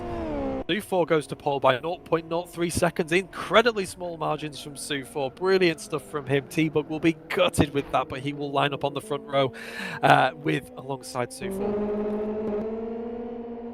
Yeah, just waiting for the final few cars to come across the line before we do the full rundown of our results. And they are in. It's Sufor who will take pole position with a 54.65 ahead of T-Bug, just 0.03 of a second in it, before we look towards who do we have in third place? The graphic has gone away. It is Ivan, then Josh, Redek is there, Nando Alonso, Palm Tree, Wezzy, a new driver, I think. Then we've got UM21, Lallaroo, snuck up there to P10, an improvement from his first lap of a 24th place, I think it was. Nakero, Carey, Funzi, Asker, Gabri, Martin Capel, Magic, Nanaluka, Ariel, and East Slider. They're your top 20. As we look to the second page, it's Minivan. Marcel Neva is among us. Core Sim Racing. Wow, that's a blast from the past. P22 for him, with Pretty, Steen, Koppinen, Diegosk, Red Clown, Hako, Sacco. Those two like to stick together, don't they? And then we've got the Ultra Real Dave, only in P30, possibly because he was banging wheels with Lallaroo around the track during qualifying. Like in P31, a Platzt in P32. Not a good qualifying session for him, with Daniel, Junio, Goring, Juicy, Krabs, and VT. 38 qualifiers. Unbelievable stuff. Brilliant to see that many drivers setting a lap time, and pretty respectable times as well, given the track has not really been driven all that much by these guys. As we head to the race, Kieran, take us away for race number 4. Yep, we grid up for race number 4 here at the Sunday Sprint Series at the Norisring. We look at our pole sitter, obviously calm, ready for the start, as we are about to go green for 8 laps of racing here at the Norisring, and they sit on pole. Sufor from T-Bug, from Ivan, from Josh, and we are away. It is green at the Norisring for round 4 as they now head towards the kink and into turn 1. Sufor leads from T-Bug. Ivan there in third place in the Campos livery as they now heavy under braking. Will they all pave themselves? They're all loading up. There's a couple cars scattering. We've got lots of contact. Crash. Big crashes there. Big crash. I think that will be a restart. I think that's just too much chaos at the bottom. Red flag. I reckon we're going to get a restart for that one. I don't see that continuing. Well, the race is going on, but we'll see what happens. But almost certainly that will justify a restart. Although it looks like we are green flag racing, so we'll carry on for now. Yeah, we will carry on. It is Sufo leading from Josh, from T-Bug, from Ivan. So your top contenders all still in this race and heading down. It was absolute chaos down in Grundekerner, and that is very trademark of the Norisring. You've got these cars obviously heading into quite a very tight 180-degree heavy braking zone, turn 1, Grundekern. The characteristics of that corner just promote chaos like we saw, but it is Sufor leading from quite a way, and he goes in really deep into turn 1. Sufor going to downtown Nuremberg there as Josh, and obviously there's some contact there as well with T-Bug, but T-Bug now leads this gaggle. It is who wants it most for second place. Their locking wheels don't interlock, gents, as it's Josh. They're sweeping around the outside. I don't know who that is, but T-Bug has fallen to second place. Sufor, there's contact with the top leaders, and they're all tripping over each other. Ivan now trying to get back on the gas and recover in the Campos livery. He still sits in P4, but will likely be swallowed up by this gaggle of cars. It's T-Bug leading from Josh now as they head into... sorry, Sufor leads, apologies, from T-Bug. We've got a car off sideways, the Aston Martin livery car. That is huge. Just absolute chaos. It's all unfolding in front of us, Pete, on lap 2 here as we head on to lap 3. Yeah, absolutely. Too much to take note of, really. But T-Bug and Sufor side by side. T-Bug on the outside going into the hairpin. He's through before they even arrive at the apex. So T-Bug in the slightly teal blue livery there has made the move. Sufor straight back under his rear wing as we head down towards the S-curve. But yeah, T-Bug's got the measure of him there and takes back the lead. T-Bug and Sufor now flowing through the S-curve. We've got Josh and Nakaro all battling for the third place honours on the podium. This is close and frantic. Lap 3 of 8. It is as much action as you would like. This is probably the most chaotic race we've had so far this evening as T-Bug. Now we look on the back of T-Bug towards Sufor, who we are now on board with as we chase T-Bug onto lap 4 as we head down towards Grundekern. Sufor looking for the overspeed as he hops to the inside, which will then become the outside for Grundekern. That will be okay. He may be able to do a switchback if he can't get the move done before the braking zone. Be careful not to sweep across as they both into the braking zone. T-Bug braking a bit later. Sufor looking for the switchback. He has the overlap up to the rear as they power up side by side towards the S-curve. T-Bug switching back under Sufor as Sufor goes defensive through the S-curve. He now holds from T-Bug. It's Josh and Nakario in 3rd and 4th place. Sufor under pressure from T-Bug. These two trading the places like their Yu-Gi-Oh cards. They will not back down. They both want this win as we now look back at Nanaluka, who is defending with all his might from Kerry, who is recovering in, I believe, in the Aston Martin style livery there further back. It is an absolute fight on for 10th place. Cars absolutely everywhere as we've got Nanaluka looking up the inside and switching to the outside now as he's pushed wide. Nanaluka falling, I believe, it's Minivan, apologies, not Nanaluka, that's Minivan. We've got a big fight going on here. Oh, it's Nanaluka with Minivan, my apologies, as we now head on to the start for this straight. It is lap 6 of 8, Pete. Yeah, lap 5, I think, but absolute chaos unfolding as Nanaluka makes lots and lots of moves, but is now sort of trapped in this battle. It is Minivan that takes over the lead of this fight with that's Diegiosk going up trying to go up the inside. But now Nanaluka for the winners team trying to get back through. This is a sign that the drivers are starting to get more used to this track. I think this race has been far cleaner so far as they go 3 wide into hairpin number 2. Sort of lots of front to rear contact going on, but everyone seems to be through cleanly as Nanaluka jumps to the lead now of that pack. Yeah. Struggling to keep up with all this action going on here. This racing is fast and frantic as Sufor look up the inside of T-Bug as he dives up through Grundekern. Sufor takes the lead again, but we now have Josh on the tail of this group, sponsored by all the things that are bad for you, Marlboro and Jack Daniels on the side of his car. The black livery as he chases T-Bug and Sufor through the S-curve. He follows down towards Deutz and Taishkara. These three, it could be for anyone's race here, Pete. These three leagues ahead of everyone else. Yeah, well, Josh has been able to catch up thanks to Sufor and T-Bug battling hard. Josh goes wide to try and get the switch back, and it could work. He's going to get a slipstream off the back of T-Bug there. And Sufor's actually been able to get a little bit of a gap thanks to that. So now it's a battle for P2. And can Sufor use this to get away? Josh on the inside down to turn 1. Josh with the overspeed now, and he will hold the inside line into Grundigan as they go under heavy under braking there. T-Bug running as wide as he can, looking for the switchback, but Josh parks it on the apex, pushes him wide. A little bit forceful there from Josh, taking no prisoners as we head through Grundigan. He says, I want second place, I'm solidifying second place, I don't have time to do switchback with you. As we see more cars stumbling over each other there, it's Minivan, and just having a look at the timing tower there, just struggling to see those Minivan, Kerry and Nakaro all fighting there as Carrie takes up second place. We've got Diogasco there as well as Wezzy, all fighting for this position there. 4 cars all trying to make it work, and they're all tripping over each other. There's big contact.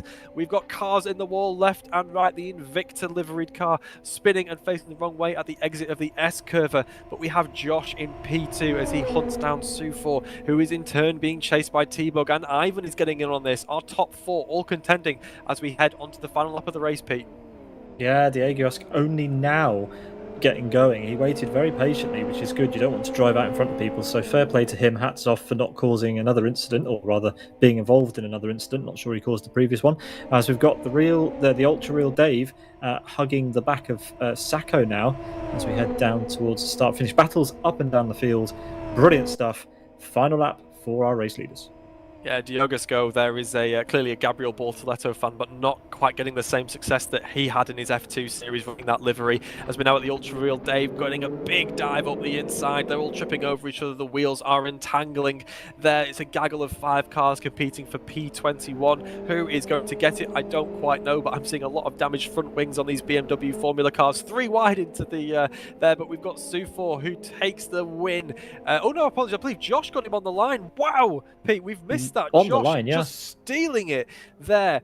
0.24 seconds. Great stuff there from Josh. Sufor ran out of fuel. Sufor ran out of fuel going on start finish. Out of the final corner, he pulled up, and Josh stole it at the line. Absolutely brilliant stuff. Sufor, as Josh gets sent skyward. That's interesting. But yeah, that's a shock at the end. Sufor had it all wrapped up, but Josh getting through on T-Bug was crucial, because if one of your drivers makes a mistake with preparation or whatever, then you've got to be there to capitalize, and he was. Josh goes from not competing in race 1 to winning race number 4.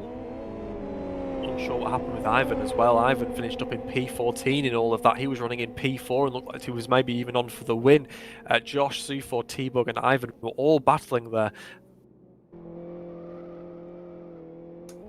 Yeah, well, another great race. It has to be said, a lot calmer than the previous one, but plenty of drama to commentate on, and fantastic stuff. We're just getting a flavour of what's possible at this track. It's just, it provides in every single category, as Josh takes the win in 7 minutes 27, ahead of Sufor, T-Bug, Nando Alonso, Gabri, Minivan, Carrie, Nalaluka, Magic and Wezzy, your top 10. Martin Kapal, Koppinen, East Slider, Ivan R, Arsker, Daniel, Steen, Red Clown, Aplatzt and Gjoring are your top 20. Over on our second page, we have the Ultra Real Dave, Redikizdet, Hako S, Sacco together again, Diegiosk, Palm Tree, Like, Ariel 430, Pretty Crabs are your 30 finishers. And then we had DNFs for Nakero, Lalarux, VT, Funzi and Marcelo Neva. Only 5 DNFs in that race. That's got to be an improvement over the previous ones. Certainly was. I'm unsure how we haven't had more, because there was so much action, particularly in that first turn. Obviously, so many cars caught up in that incident, and we in the commentary box believed we were going to be going for a red flag and a full race restart, Pete. But I think it was the right decision to keep going, because we had a great battle for the lead, as we have had with the other 3 races. Yes, so as we head to the lobby once again, we look forward to a straight shoot this time. No qualifying. It's going to be the race starts as it finished. With the FBM again for 8 laps. So race 5 coming up in just a few moments' time, before we head to the final 2 races of the evening with the JGTC class in LFS. Thanks everyone for sticking with us for some Sunday evening racing. We're getting into the night now, so the drama is about to step it up a notch. We're over the halfway point in terms of races, but by no means are we done, as the drivers get ready for race 2 in the FBM and race 5 overall. Who's going to win this one? Josh got the first one. He will start on pole position. Kieran, take us away for the start of race number 2 in the FBM. That's right, Pete. We line up for race number 2 of this particular category. It's been a great demonstration of the Norisring racing in all these different types of cars, GT3 racing, touring cars, and now Formula cars. As we line up, it is going to be Josh leading away from T-Bug. We've got Gabri in P3 there as well. We've got a couple of new contenders at the front of the grid, and it looks like a bit of a potential jump start there from a couple of cars. I think we might be going for a little bit of a reset. This looks like we're going back to the lobby there, Pete. No need to. We'll just go for a straight restart and we will head to the grid again. So they're as they were. They are as they were. We've got Like on pole with T-Bug, Pretty, and Krabs there, and Redikuska. I'm struggling to pronounce that one there. Your top 5 as we sit waiting for the lights to go green here at the Norisring as we sit and prep. And we have another stalled start there, Pete, again. Yeah, back to the lobby, unfortunately, to sort out the grid. Not sure that's going to be an easy job, so we'll see how Tutu plans to deal with that. But anyway, that happens in this sometimes. Josh losing out on his pole position through the jump starting that happened. So that will be sorted out, and we'll be back for more Norisring racing just as soon as we can, while the drivers arrange themselves. But yeah, while everyone's sorting that out, let's have a look at a trailer for a series you may not have heard of and you may want to compete in. It's the Retro Cup. You can check it out on the Live Speed forum.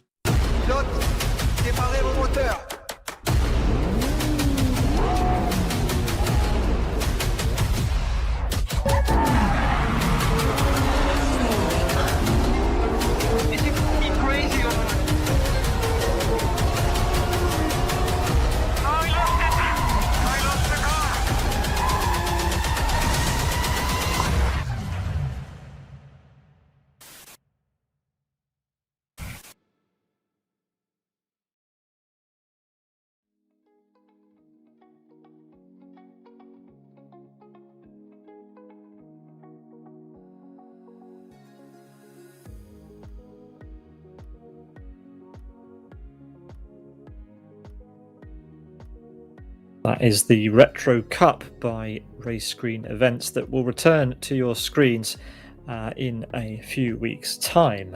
In fact, it will be next week, won't it? Monday the 29th of September for round number 2, Aston, coming to your screens via Sim Broadcasts. But you can join that championship by checking it out on the Live for Speed forum, the Retro Cup 25 being covered by us here on Sim Broadcasts. So, as far as I'm aware, the grid is almost set, Kieran, for the second race in the FBM, and it will be Josh who takes the pole position.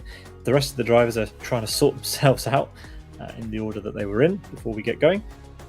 But yeah, that was a good first race. We should expect potentially the sort of cleaner action in this second one as everyone is getting more and more experienced. Kieran, take us away for the grid. Hopefully we get away this time. Fingers crossed that we do. Hopefully we're going to have a slightly cleaner turn 1 compared to last time. It is Josh on pole with T-Bug in second place. Once again, we have a few other contenders at the front of the grid, but it's going to be Josh from T-Bug, your first and second place finishers, as they line up to go green here at the Norisring again for the second round of the FBM leg of this evening's Sunday sprint race here at the Norisring. And it is green, and we are go here at the Norisring, and they go away 2 by 2. A couple of drivers cutting left and right, finding their optimum position as we head towards Grundiken. It is Josh away cleanly from T-Bug, from Gabri, from Neva as we head into turn 1. We've got quite a close-up view. We've got some cars going sideways. I'm unsure what chaos has unfolded behind us, but it seems that our leaders are through nice and clean. We've got Josh from T-Bug, from Neva, from Carrie, who's made up, it seems to be a couple of positions. Then Gabri's fallen back 1 or 2 places there. Neva in Carrie in that Aston Martin livery there. We've got a couple of drivers maybe tripping over each other in the exit of the S curve as Nando Lonzo brings up the rear, Pete. Yeah, this is absolutely fabulous stuff. I can't wait to see this track used in more series if possible, because this is absolutely brilliant. I think the drivers have got their heads screwed on for this one, and they are learning the Norisring. It's a sight to behold, having racing a fabulous looking replica of the circuit that you hear so much about, but you don't really get to see much of it anymore, do you? So great to have this in Live for Speed, as we've got Wezzy having a look at Nalaluka down into the first hairpin. Lots of action going on. The FBM well suited to this track, I have to say.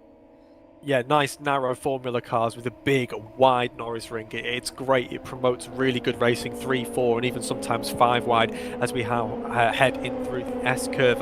We've got cars jostling at full position. You can just about get 2 by 2 through there if you are both give each other the room. As we now look for the overspeed, we've got a car facing backwards at the exit of the S-curve, doing its best to get out of the way. We've got Wezzy looking up the inside, and there's Carrie making a move. He's fallen down quite a way, unfortunately. Carrie's fallen down all the way to 9th as he tries to regain some of the positions lost, but Wezzy sits in P7 as they now head to start lap 3. It's Josh from T-Bug, from Nelva, from Gabri, from Nanaluka, from Kapal and Wexy. Ivan is in P8, one of our contenders. As Neva looks like he's diving up the inside of T-Bug. Can Neva make the move stick? He does. A bit of a hip and shoulder on the way out for T-Bug. He's pushed wide, gave him all the space in the world, but more was demanded from Neva as he takes 2nd place. We've got a battle for 4th as well between Nanaluka and Gabri as they head side by side through the S-curve. They're going to just about trip over each other. No, but big push from behind from Kapal as well. No quarter given here from our leaders, Pete. No, this is absolutely epic stuff.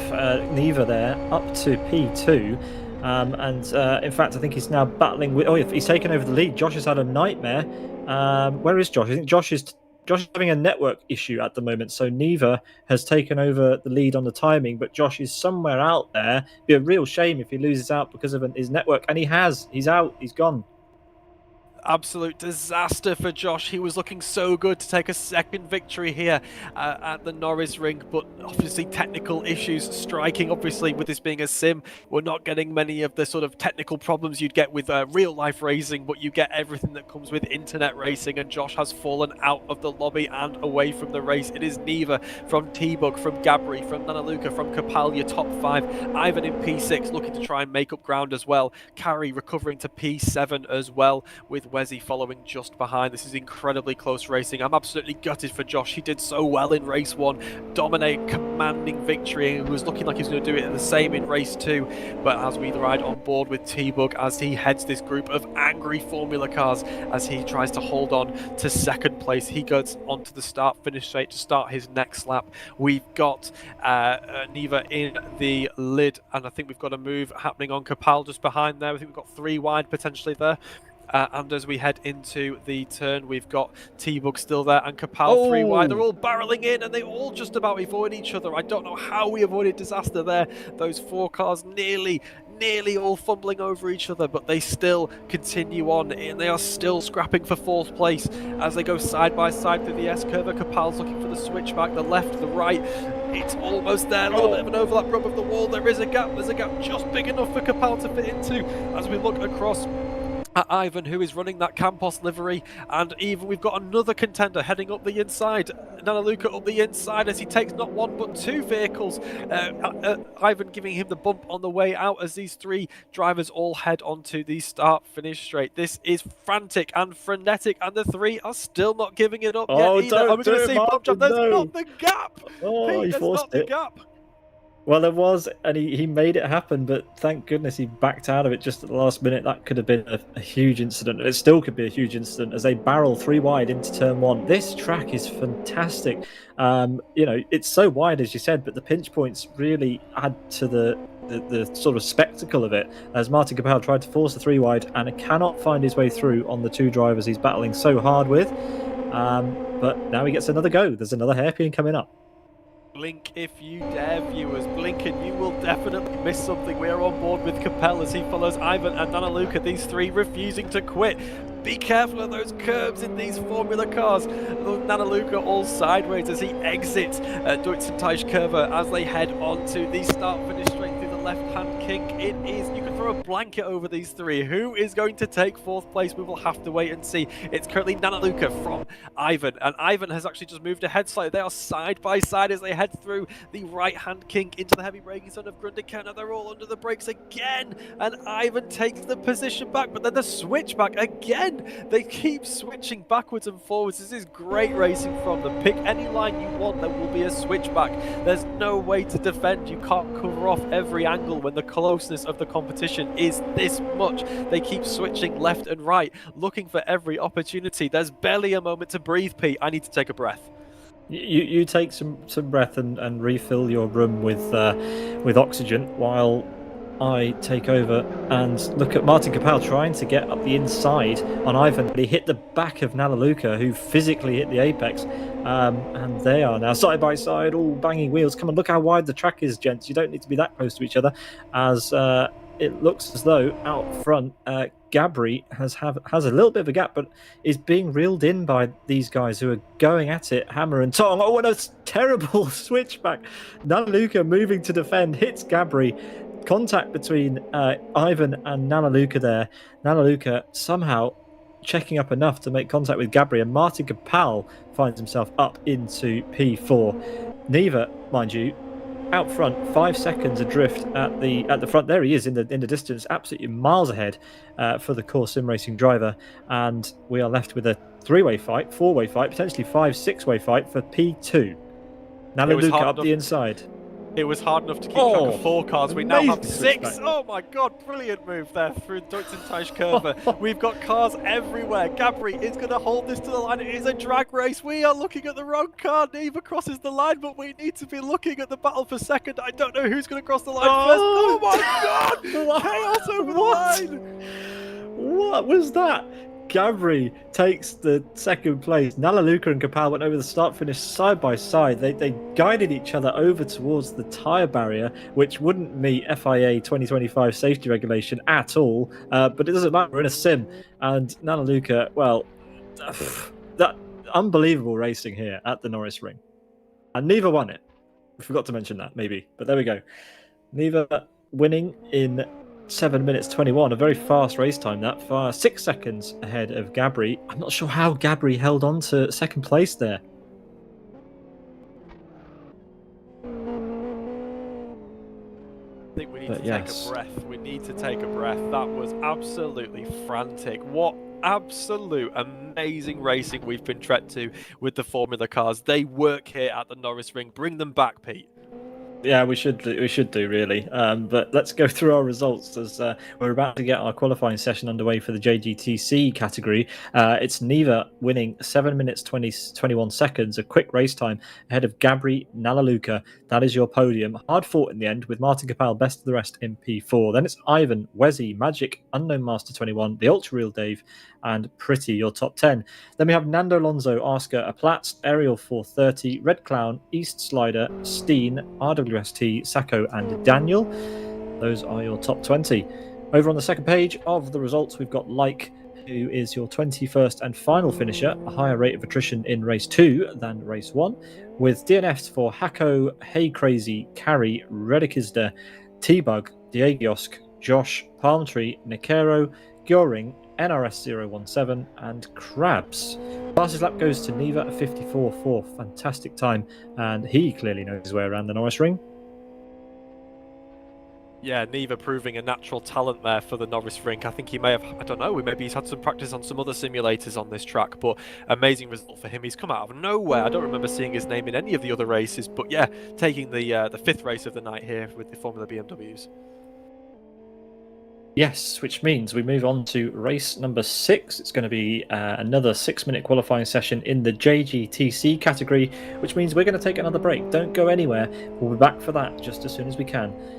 Don't go anywhere.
Welcome back. Thanks for sticking with us for Norisring weekend racing in Live for Speed. The drivers are out on the track for their 6-minute qualifying session in the JGTC class in Live for Speed.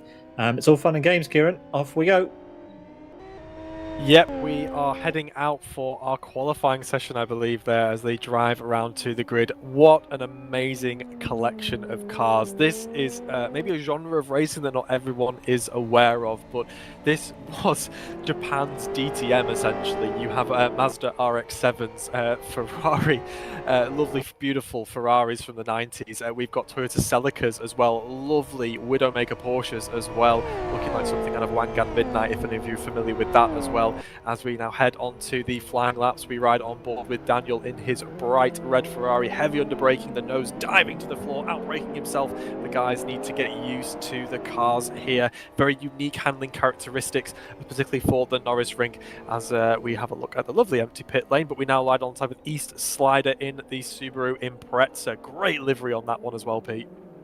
It's a glorious field of cars that are seldom seen, especially in sim racing, it has to be said, but not in Live for Speed. The JGTC category is alive and well, with many cars representing. There goes one of the Celicas through shot, and yeah, let's see what the lap times are. We have no idea. These cars have not been balanced at all, as we have qualifying laps starting and some times as drivers head over start finish there. A Platz early good pace, Josh as well, Ivan there too, so yeah, let's see how we go. Unknown Master 21 in the bright green machine there, taking over provisional pole. We'll let the times come in for a bit before we see who bubbles their way to the top.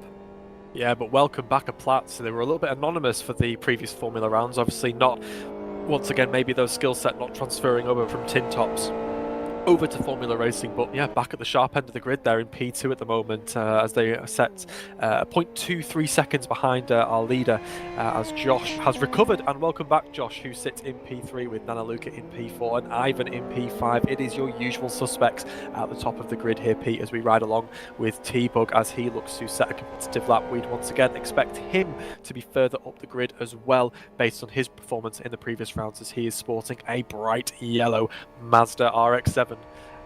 And in he goes now and still sits in P6 as he heads into the braking zone of Grundekern and under brakes. The nose dives forward, rotates it round, wide angle through there, carrying as much speed as he can, a little bit sideways, not optimum, but maybe carrying as much speed as he can as he now heads towards the S curvers now, and heavy braking, nose diving again into the right-hander, switches over to the left-hand side as well, maximizes his apex as far as he can, brushes the wall once again. Probably a bit of a scruffy lap here from T-Bug, not expecting this to rocket him to the top of the timesheets, Pete. Yeah, and also hearing that the JGTC class mods in Live for Speed are in fact balanced. So yeah, apologies for my mistake there, but yeah, they are balanced, which is news to me. I wasn't aware of that, but that's fantastic. That means that it doesn't really matter what you pick, the performance should be pretty much the same without any need for air restriction, ballast, all that stuff. So yeah, we're in for a treat here. Every day's a school day, Kieran. Certainly is. You would expect these cars to have very different handling characteristics and so on, just based on the layout and makeup of all these cars, but a natural balance across all the cars means the drivers can pick what they want to drive as opposed to what they have to drive, which is nice to see. Nana Luca now running in P5, one of the more active members of the Live for Speed community. I've only been around it for a brief amount of time, but I'm becoming very familiar with the driving style of Nana Luca as we now take a look at Neva, our previous race winner. He rides along in P9 as he heads into the braking zone and turns in. Beautifully done, and getting a bit caught up in traffic there. This again is the problem of the Norisring. It is inherently a very short lap, which means there's not a lot of space for everyone to find their lap and gap, as Neva is now currently sitting in P10 with a best lap of 55.3. He's 0.67 seconds off the pace. He needs to find some more pace. He has time for one more lap. He needs to keep it calm, keep it controlled, rocket himself to the front of the grid to give himself the best shot that he can of taking another win. Yeah, absolutely. He's coming around the final corner again now. Let's see what he can manage on a lap that was, well, slightly hampered at the first corner. We all saw that, but let's see what he can do as he heads over start finish now. In fact, he's already been over it, and yeah, no improvement. P12 only at the moment, as we have pole sitter UM21 waiting for a chance to go, but I think he's possibly left it too late. Only 30 seconds left. Can he get back round in that time? I don't think so, Pete. But if you actually look at our timing line here, our timeline, we've got Ivan and UM21 have set the exact same time, and as I've said, he beats him by 0.16 seconds. I was about to say UM21 sitting on top of our timing tower because he set the time first, but he falls to third. It is Ivan from Platz, from UM21, from Nanaluka, from Josh, from Steen. It is a very competitive top 6, 0.4 seconds covering our top 7 drivers. This is going to be a really close race as they file over the start-finish straight now to set their final laps. No one disrupting the top of the grid, but we've got Josh still on a flyer. Can he find time? He's got lovely clear track ahead of him. Can he find that 0.34 seconds that he needs to rocket himself further up the grid and give himself the best chance of winning this leg of the Sunday Sprint Series here at the Norisring as he heads through the final turn of Deutschen Teichker, and he heads onto the start-finish straight. The left-hand kink giving him the best run possible. He's going to run it as narrow as he can, keeping it to the wall, narrow down that line. He crosses the line, he moves up to P4, but it's not enough. It's not enough. And he goes down to P5. UM21 still maintains his position there. Josh does vault himself up slightly, but he is up to P5, Pete. Yeah, fantastic stuff. Lots of changes happening in the final couple of seconds there. Wesi putting in a fantastic performance there and getting himself up into P3 as the qualifying session is completed. And we will take another look at our lovely, helicopter and balloon. But what I was going to say was the qualifying results. There they are. Ivan R wins the qualifying session. Pole position in 54.55, a 100th of a second ahead of a Platzt double race winner tonight, of course, taking P2. Then we've got Wesi and UM21 sharing the second row. Josh and Nanaluka, Steen and Marcel Neva, Redekizder and Nando Lonzo are your top 10. First 5 rows of your grid. With Nakero, T-Bug, Magic, Martin Kapal, Like, Eastsider, Asker, the Ultra Real Dave, Yakuza, and Daniel, your top 20. Over on the second page, we will have another 8 names with Roman, Sacco, Ariel 430, Gyoring, Mad Scott, Krabs, Ben, and Of the Mountain, which is a very ethereal sounding name. I like that. In P28. 28 cars will grace the grid this time, a slightly smaller grid, Pete, from what we had before, but once again, the usual suspects near the top. Great to see some returning names back towards the front end of the grid. We had a couple of people go slightly anonymous in the Formula cars as we wait to start the next leg of this championship. Yeah, we're getting late into the evening in Europe, so potentially explains the drop in numbers, but that is absolutely fine. Fewer drivers means potentially cleaner racing, and that is all fine and well with us here in the commentary box because we're all here to enjoy the Norisring in Live for Speed, and it doesn't really matter how many people we got. We're just here to have a good time as the race ends and we get ready for the start of race 6 of 7 here tonight in a category which we've seen a couple of the cars before in various broadcasts, single make series broadcasts, but not necessarily in a class-based race. So having more of them here to see and enjoy is obviously very welcome, and you can check them out on Live for Speed S3. The mods search. The mod system is full of these sorts of cars, and there is something for sure for everyone. So hopefully you can grab yourself a copy of the game, jump into any car that you want, and enjoy anything on offer in LFS as we head to the grid for race 6. Kieran, take us away for the start of the first JGTC race here at Norisring Weekend Racing. That's right, we sit on the grid and we look at our pole sitter Ivan from Platz, from Wesi, from Neva, your top 4 as we sit and wait for the lights to go green here at the Norisring. It's the Subaru versus the RX-7 as we look at the infamous Grundig Care. It is going to be tight as we go from the wide corners, and we head set into that corner itself. We are green here at the Norisring as we pile in to turn one, the right hand kink into Grundig. We are all under brakes now, and we head into the turn. We've got people looking up the inside, 3, 4, 5 wide. Everyone behave yourself, guys. Make sure you give each other space. There's a little bit of a fumble towards the back of the grid, and Ivan runs wide, and he is being passed by Neva and Wezzy, I believe. There we've got Ivan falling back. I think he's in P9 actually. He's fallen quite far back. Apologies. A nightmare start for Ivan, our pole sitter, as he now looks to get up the inside of not one but two vehicles. Can he get back up the grid? As we look at our leader, it is a Platz leading from Neva, from Wezzy, who are fighting over second place honours. A big dive up the inside from Neva. Apologies, the outside from Neva, as he runs it wide as he can to try and carry as much momentum down towards the start finish straight to start lap 2. A Platz is leading from Neva as we head on to the start of lap 2, Pete. Yeah, it's going to be a quick one. This just 8 laps of racing from our JGTC cars in the first race. The second race is a lot longer, as it's Neva going into the first corner first ahead of a Platz. But a Platz has got the measure of him as they come out of the corner. We've still got somebody facing the wrong way at the hairpin, but everyone else seeming to find their way through this second lap, as Marcel Neva has the lead as he heads onto the back straight. Ivan is having a shocker of a race. He's fallen from the lead of this race to P18. What can go wrong is going wrong for him, as we have big contact in the lead. Neva is off. So Platz is off, sorry, apologies. Platz is off. Neva, it continues to lead this race, but contact between himself and a Platz as a Platz gets himself going again. Can he now recover and find the time to get back up to the front of this grid?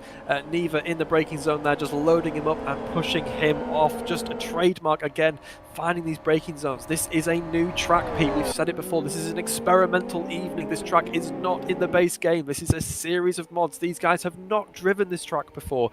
It is frantic, it is frenetic, and we keep changing the cars. It is not an easy night for these drivers, as we see there Nanaluka trying to make the challenge there now as he dives up the inside and he takes the lead. Nanaluka, brilliant stuff through the S-curve, Pete. Yeah, you hit the nail on the head once again. Yeah, it's not easy jumping from car to car, but it's a great way to experience the track from the being thrown in at the deep end, as they say. Here's the track, here's a bunch of cars, go ahead, learn it as quickly as you can, and then race 30 other people. Yeah, sounds like a good fun evening if you're in the driving seat, that's for sure. And we're certainly enjoying it from the comfort of our comfy commentator's box, as we watch now Josh, who picks up the fastest lap of the race, who sets his sight on the front of this field. This is very much the deep end of the pool, and it is sink or swim. Other swimming ponds are available, as is Nanaluka leaving from Neva, from Josh, from UM21, from Steen at your top 5. But don't look away, guys. You need to keep an eye on the stream, because it can change at any moment as Nanaluka leads this frantic group of beautiful Japanese cars flowing through the S-curve as we head towards Deutz and Taisha curve. Nanaluka starting to open a bit of a gap now. We've got cars looking up the inside there. We just need to cut back if we're possible as we watch them flowing through that right-hand kink. It is Nanaluka leading from Neva. Can Neva get back up to the back of Nanaluka there again, as we have cars kind of going 2 and 3 wide. We've got Steen having to defend from Radicast as he continues to load him up, give him a bit of a bump draft actually down the start finish straight as he heads into Grundikan. He shows his nose and dives up the inside. Will Steen look for the cutback? He certainly does. Radicast actually getting a bit of a bump over the DTM style curb hop there, up on 2 wheels, doing his best Valentino Rossi impression as he holds the inside into the S-curve, goes in deep, blocks the pass and loads himself up out of the turn. He's going slightly sideways, all crossed up. We've got 4 cars now battling for 5th position honours. It is Nanaluka from Neva, from Josh, from UM21, and it is whoever you can think of battling for P5, as there's a big lunge up the inside from a Platz who gets loaded up from the rear, Pete. Really helpful, actually. And there we've got a Platz now sort of piling down, obviously in P7, trying to load himself up, get the draft up of his competitors there. It is Red, Platz and Steen all battling for P5 honours, and he's fully sideways, fully crossed up. Well held, Platz. Big round of applause from the commentary box here as he kept all four wheels pointing in the right direction, fully sideways, obviously embracing the RX-7's drifting routes there as he looks up the inside. That's an aggressive move. That's really aggressive and forceful, but does get the move done there, Platz, as he moves up into P6 now, as he tries to now hunt down Red in P5.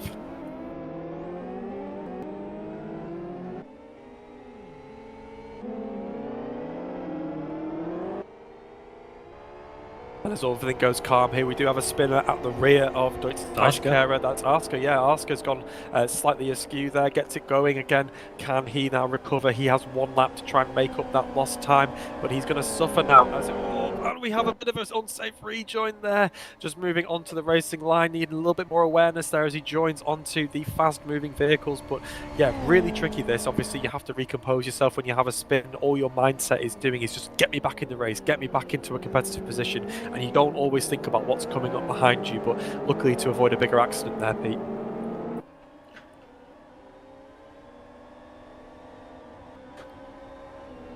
As we continue down now, following Oscar as he tries to recover through the S-curve, through the quick right and left-hander as he heads down towards Deutsch-Kera as he tries to make up the gap. He currently sits in P13, less than a second behind P12, which is Roman.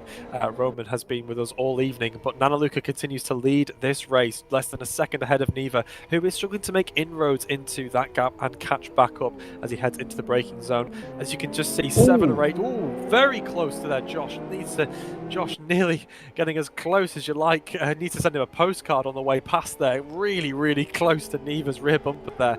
Very lucky to get away with that as he holds third place. But it is Nanaluka from Nelva, from Josh, your top 3. Pete, who do we think is going to take this as we head into the final corner? Well, Nanaluka's got this well wrapped up. I think that was a good comeback through the field. I thought Neva had the measure of everybody given his previous race result in the FBM, finishing 6 seconds up the road from everybody else. As he comes out of the final corner, Nanaluka is starting to celebrate. Over start finish he comes to take victory in this one. Ahead of Neva by just under a second in the end, with Josh getting another good result on the board, third place in the end. And I think we're starting to see something that more or less resembles the racing action we would expect from a fairly high caliber series here in Live for Speed. That was an excellent race. Drivers are starting to get the hang of this. They certainly are. The racing is getting cleaner, but it's also getting far more competitive. We're seeing less big mistakes. And this is the thing that I was saying before. It doesn't take a driver long to get competitive here at the Norisring because it's so short and because it's so simple in its nature. But it's finding that 5% to make you a real competitor in any championship. And we are seeing the same names creep to the top as they adapt far quicker to this track. But yeah, great win there for Nanaluka, and great to see Josh back in the top 3.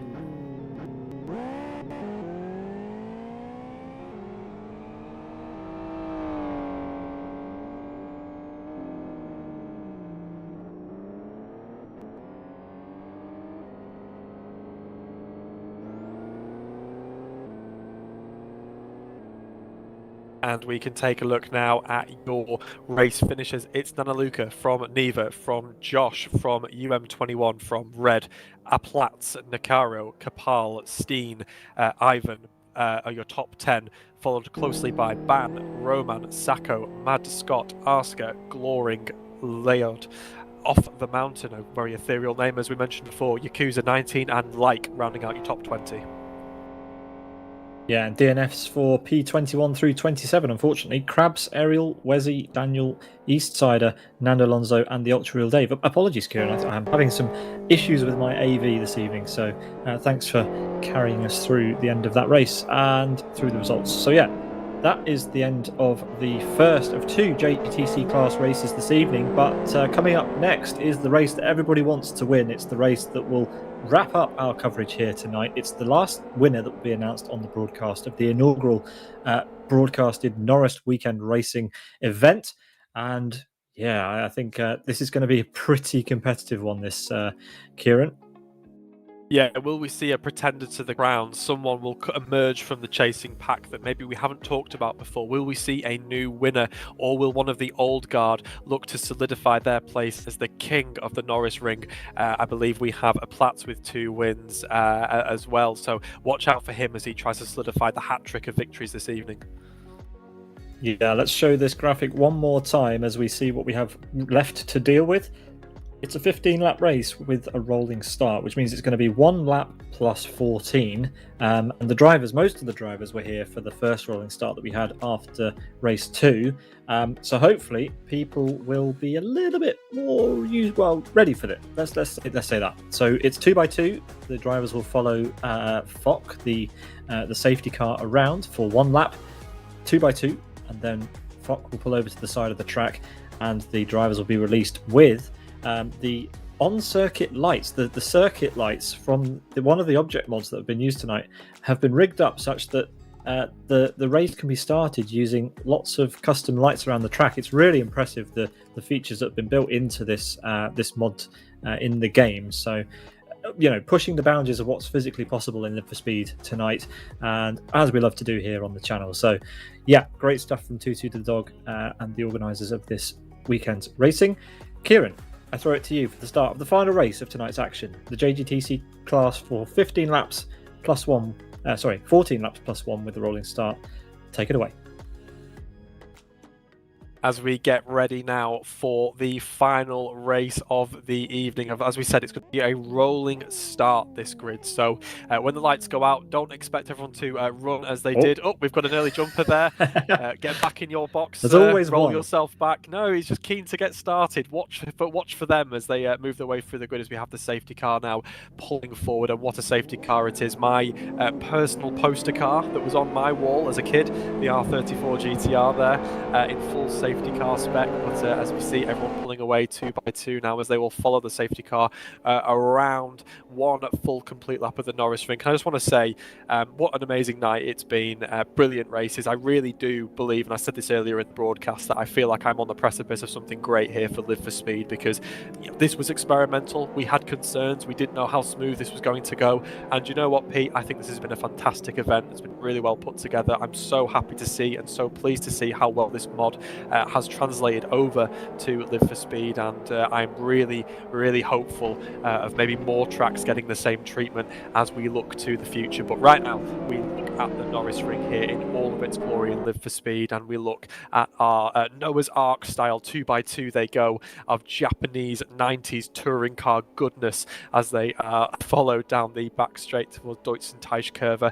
Who will win the last night race on the grid?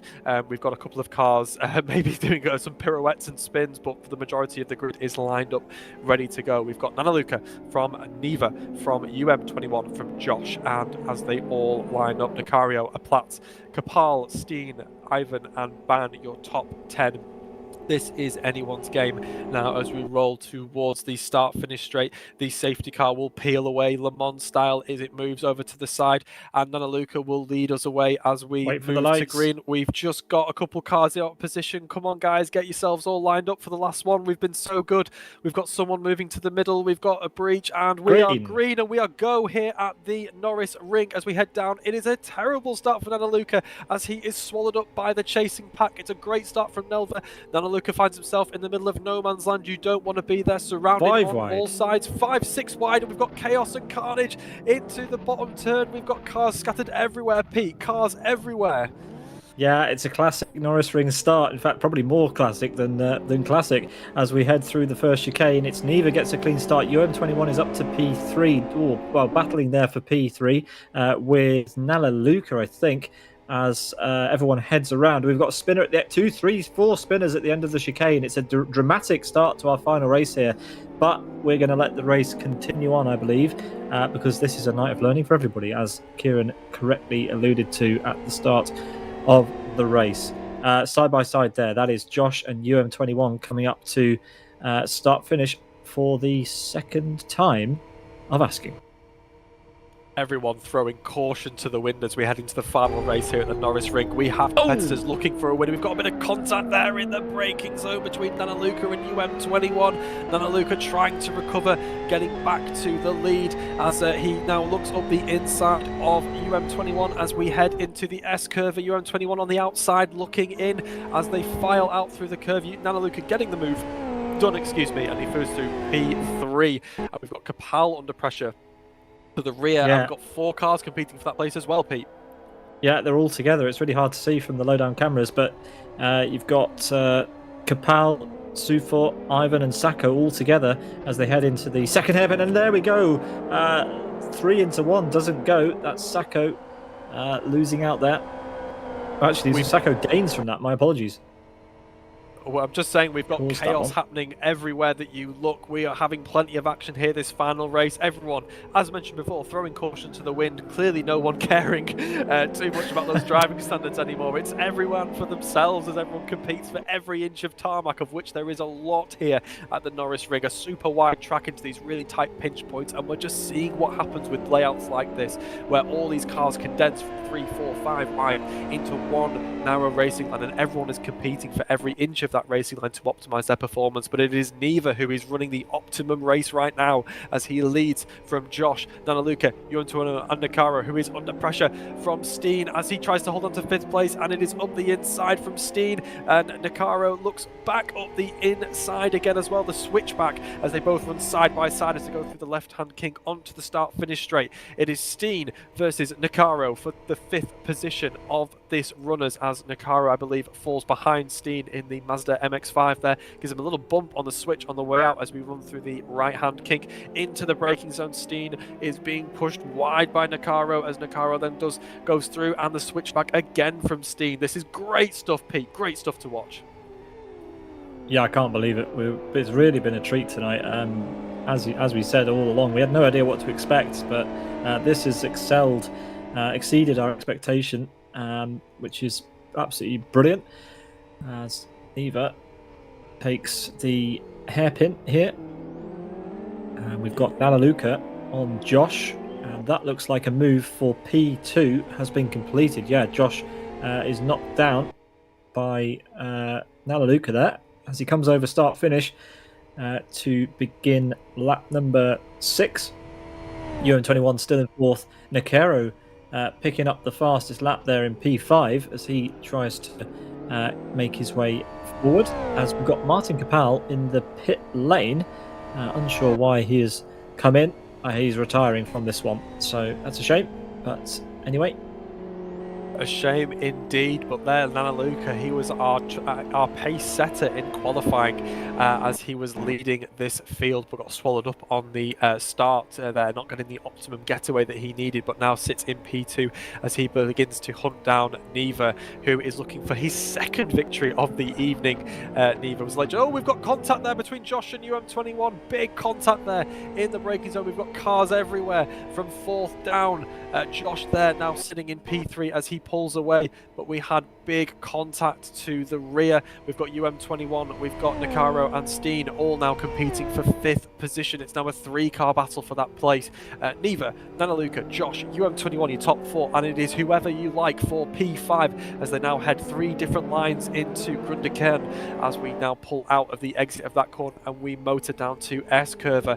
It is currently Steen who is leading from UM21 from Nakaro. 3 different cars, 3 different liveries here. It's going to be slightly easier to commentate on this one as Steen is constantly defending UM21, looking for the up and over, but can't quite do it. But keep an eye on Nakaro as he now switches to the outside and he's looking to capitalise on any opportunity that presents itself. And now we look for a dive. No dives there, but heavy on the braking zone as UM21 keeping it all in, getting all crossed up on the entry as we now head down to the left-hand kink to start. Head on to lap number 8, Pete.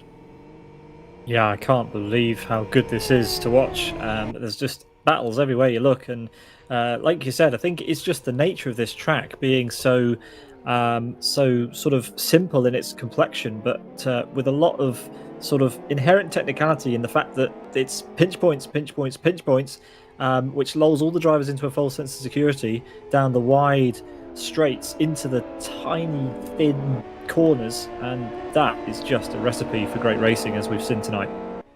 I keep using the phrase, from downtown Nuremberg, but this is the whole point of this track. The Norisring invites you to go full torpedo mode and send it up the inside, and even the outside. Oh. The coaches are speaking of going up the inside. UM21 getting it all wrong as he heads into Deutschen-Teichkehre and then becoming a victim of those infamous DTM curbs, and he is gone. He is out. UM21 has left the building, everyone, and we now have Neva, Nanaluka, Josh, and Steen, and Nicaro, your top 5. Su4, P6, welcome back Su4, we've not heard from you for a while, as he now tries to catch up to the top 5. There's a bit of a fumbling there through the corner. We've got our cars running wide. I think Josh has had a bit of a fumble there. There's Nanaluka. As he falls out to... Oh, it's Nanaluka, my apologies, yeah. Nanaluka Josh and is slow Josh as well. both slow. Yeah, but so going into the back of each other, I think it was Steen who was the sort of the middle ball in the Newton's cradle there, and hard into the wall for Nanaluka. Oh no, it was Josh who was hard into the wall. My apologies. They're using the same livery. So yeah, just some racing incidents happening up and down. So just things to expect if the Norisring makes a recurrence, I think. Lots of learning for the drivers. The Norisring turning into a boxing ring there. It's the gloves are off for everyone, but it is Neva who is just pulling away and looking back from everyone. 7.2 seconds the gap. Neva is running away with this, but behind him, chaos, carnage, and battles unfold behind him. If only he could see the trail that he was leaving. It's like a scene out of Mad Max, more opposed to Live for Speed. But this is brilliant, and this is by far and away the most aggressive we've seen the drivers this evening. And I can only assume it's because it's bedtime after this for most of us. But everyone trying to get their frustration out of the day as they head into a new week, thinking, "Oh God, it's Monday. Do I really want to go back to work? Probably not. I'd rather be sitting racing on a Norisring. I'd rather be racing." Don't mention that. Oh no, I don't know why you've said that. But anyway, let's try and forget about that for the last 5 laps of this race. But yeah, it's lovely to see. I mean, we've had a few people join in the chat this evening going, "Is this LFS? I can't believe it." And yes, it is. It's 3 object mods layered on top of each other to provide this amazing replica of the Norisring in Nuremberg in Germany, created by Tutu the dog. A lot of blood, sweat and tears, I assume, have gone into creating this. And yeah, it's fabulous to have been asked to put together a broadcast to show off the track and to introduce the community to this fantastic mod. That's all that really needs to be said about that, as I'm sure all of you watching have enjoyed the action that it has brought you. The privilege is ours, but it's not over. We still have 4 laps of racing left, and I'm going to cling on to them as hard as I can, as we now see a big dive up the inside there from Nicaro and Su4. The battle for the 3rd place on the podium is not over. They continue to scrap and fight. Subaru versus Mazda. This is brilliant stuff. Nicaro versus Su4. They're not giving any inch. They're not giving any quarter. This is a battle to the line, to the death, if you will. I feel like it is that dramatic. It certainly feels that way as they head into Grundekern, and Su4 is holding round the outside, and even Ivan is now getting involved in this. And welcome back, Ivan. It's Ivan, Nicaro, and Su4 all fighting. And we've got Nanaluka on the back of all this. He's had one of the most chaotic races he can, but he is doing his best to make up those positions. Su4 diving up the inside, but slow on the out of the S-curve, and Nicaro having to bump him on the back as well. They're just not giving up. They're just, honestly, it's like Braille. They just keep bouncing on the back of each other using Morse code, saying, "I'm coming, I'm trying to overtake." This is the most aggressive I've seen everyone all evening. Well, they've got to get out of their system, as you said, so you might as well do it in the final race of the day as we lose Neva. Neva's quit the race. What happened? Fuel, I imagine, or something. The race is a lot longer than the previous race. Some drivers may have forgotten to fuel up, but yeah, Neva is out, which hands the lead to Steen. And, well, this battle has become the lead battle. Well, I didn't think we needed any more drama, Pete, but thanks to Neva, we now have it. As we have, I think Su4's just been turned around at the back there. Su4 has... No, Su4's in P2. It's Nicaro. Nicaro's been spun. Nicaro's been spun. Oh, it's a shame for Nicaro, but can he get back on the grid? But look, Pete, all eyes forward. Steen versus Su4 versus Ivan. You know, these top 3, it could be anyone's guess. Look at this battle there. Su4 and Ivan side by side, copy and paste of these Subarus as they head around the Deutz Teichkehrer, they're giving each other room, which is more than anyone else has been giving this evening in this final race as we head through the left-hand king onto the start-finish straight. They are side by side as they have been for half a lap. Steen leads in the yellow Mazda. Oh, they're leaning on each other and pushing, rubbing paint. They're Back markers as well. And we've got, all the middle of all this, back markers, left, right, front and sides to the rear. You don't know where to look. This is chaos. Oh, no! Sufor! He's gone. Nalaluka will be back in this race. In fact, Nalaluka is through. Nalaluka is the one that spun him round, we think. So, yeah, Sufor dropping back down to P4. And that means that Ivan and Nalaluka are back in a fight together, although there is a bit of distance between them. You don't have to be Live for Speed fans to enjoy this, but if you are a Live for Speed fan, what a treat to behold. We have a new racing environment in Live for Speed that is, going to be turning some heads, I think. I think everybody's going to want a slice of Norisring action after tonight. I imagine the lobby will be full of people looking to try and get in on the action the next time we have the privilege of running this track. But my word, Nanaluka has been at the centre of every incident, it seems, for the front of the grid. And behind them now, Steen continues to lead by 3.74 seconds from Ivan, from Nanaluka, from Sufor.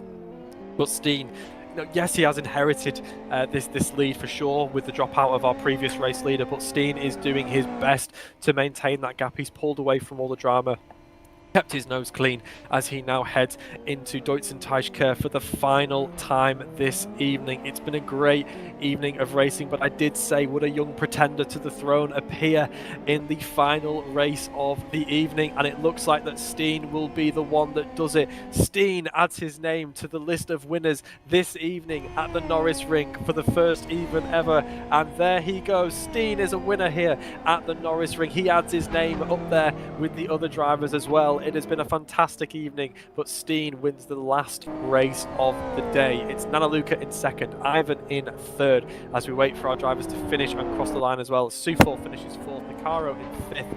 Wow, absolutely fast, frantic, and crazy Pete. But great congratulations to Steen for winning the final race of the evening. Yeah, congratulations to Steen, but I have to say, I think the real winner tonight has to be Tutu the dog.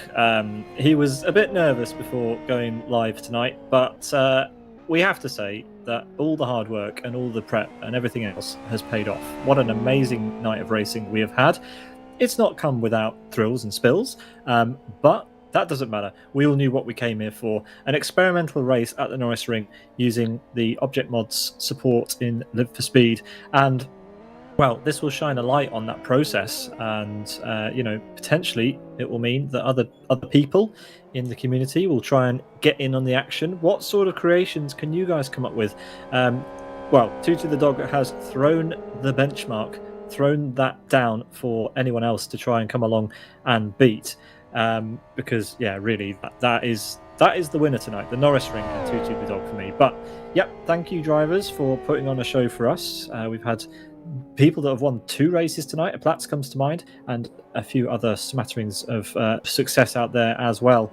We hope you enjoyed it, and we'll do the results in just a moment before we say a few thank yous. So we've already said thank you to Tutu. I need to say a big thanks to Chris McElroy, who sweated to try and get the 2009 Norisring cameras rigged up. And I hope you've enjoyed them, Kieran, because I certainly have.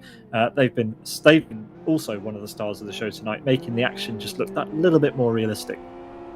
Yeah, I echo everything you've just said there, Pete. I think the cameras have been fantastic. I think we've captured maybe half of the action that took place across tonight's racing, because it was just so good. This race track promotes such good racing across all the categories. It's been a massive success. Well done to Chris and the wider Sim broadcast team, because I know you guys have put a lot of hours in to get this work, as well as Tutu the dog. Yeah, thanks also to Scowen for helping us today to sort the server out, and a few minor technicalities. To Martin Capel as well, he helped write the InSim for tonight's action as well, to make sure that some of the more advanced features worked as expected. So it has been a team effort, to be fair, and that's what I love about the Live Speed community. Someone has an idea, everyone gets behind it, and we make something of it. So for everyone that was involved tonight, thank you very much. Thanks to all of our viewers, of course, and to the drivers for making it happen. And I've forgotten another load of people to mention. All of the people that have sweated hours and hours to make all of the mods that we've seen tonight. There's far too many to mention, but you know who you are. Mods are difficult to make, they're difficult to test, and it's difficult to get them in such a shape that they're ready to race at such a level as this. So, Live for Speed is an amazing community. It's been an amazing community for years. Everyone rallies around good ideas, and this is testament to what is possible when we all work together. So thank you very much, everybody. And enough of me gushing. Let's do the results. It is Steen who is your final winner of the day. 14 minutes and 52 seconds ahead of Nalaluka, Ivan, Sufor, McElroy, the Ultra Real Dave, Nando Lonzo, Like, Yakuza, and Ban, your top 10, with Vertex Wezi, Gioring, Sacco, Tiomid, FK9 of the Mountain, Slider, Madscott, Lytro, Krabs, your 19 finishers, with a DNF for Neva, who was leading for most of the race. He finishes down there in P20, or is classified rather in P20. Then lots of DNFs on our second page for Asker, Josh, UM21, East Slider, and The World, Martin Kapal, Daniel, Roman, Aplatst, T-Bug, Hako, Redikista, Samuel, and Liod. Well, it's a long list of names, and it just shows you that the Norisring, well, people need to treat it with respect. This is a tough track, and it's seeing a lot of drop-off, and that's exciting. It really is, Pete. It's a demanding track. It looks simple in its nature, but it is brutal. It is, there's very little margin for error. You just have wide track and then Armco and concrete. There is not much room to go, and like I said, Grunde Kieran, Deutschen Teilchenkehrer, they invite big dive bombs as well, so it just creates amazing moments and great moves, but phenomenal racing from top to bottom all evening, and all the drivers have taken really well to it. Yeah, I think that's true, and I have to say, it's a bit of a shame, but we have to draw tonight's evening and the action that we had to a close, because that is unfortunately all we have time for this evening. If you enjoyed tonight's race, then please consider leaving us a like or a subscription on either Twitch or YouTube. We very much appreciate your support as ever as we grow our channel into new things. It's always nice to be invited along to do something experimental like this. Yes, it doesn't come without a lot of effort from a lot of people, but we hope it's worth it to all of you. So if you think it was, a little token of appreciation wouldn't go amiss. So thank you very much, everybody. And thank you, Kieran.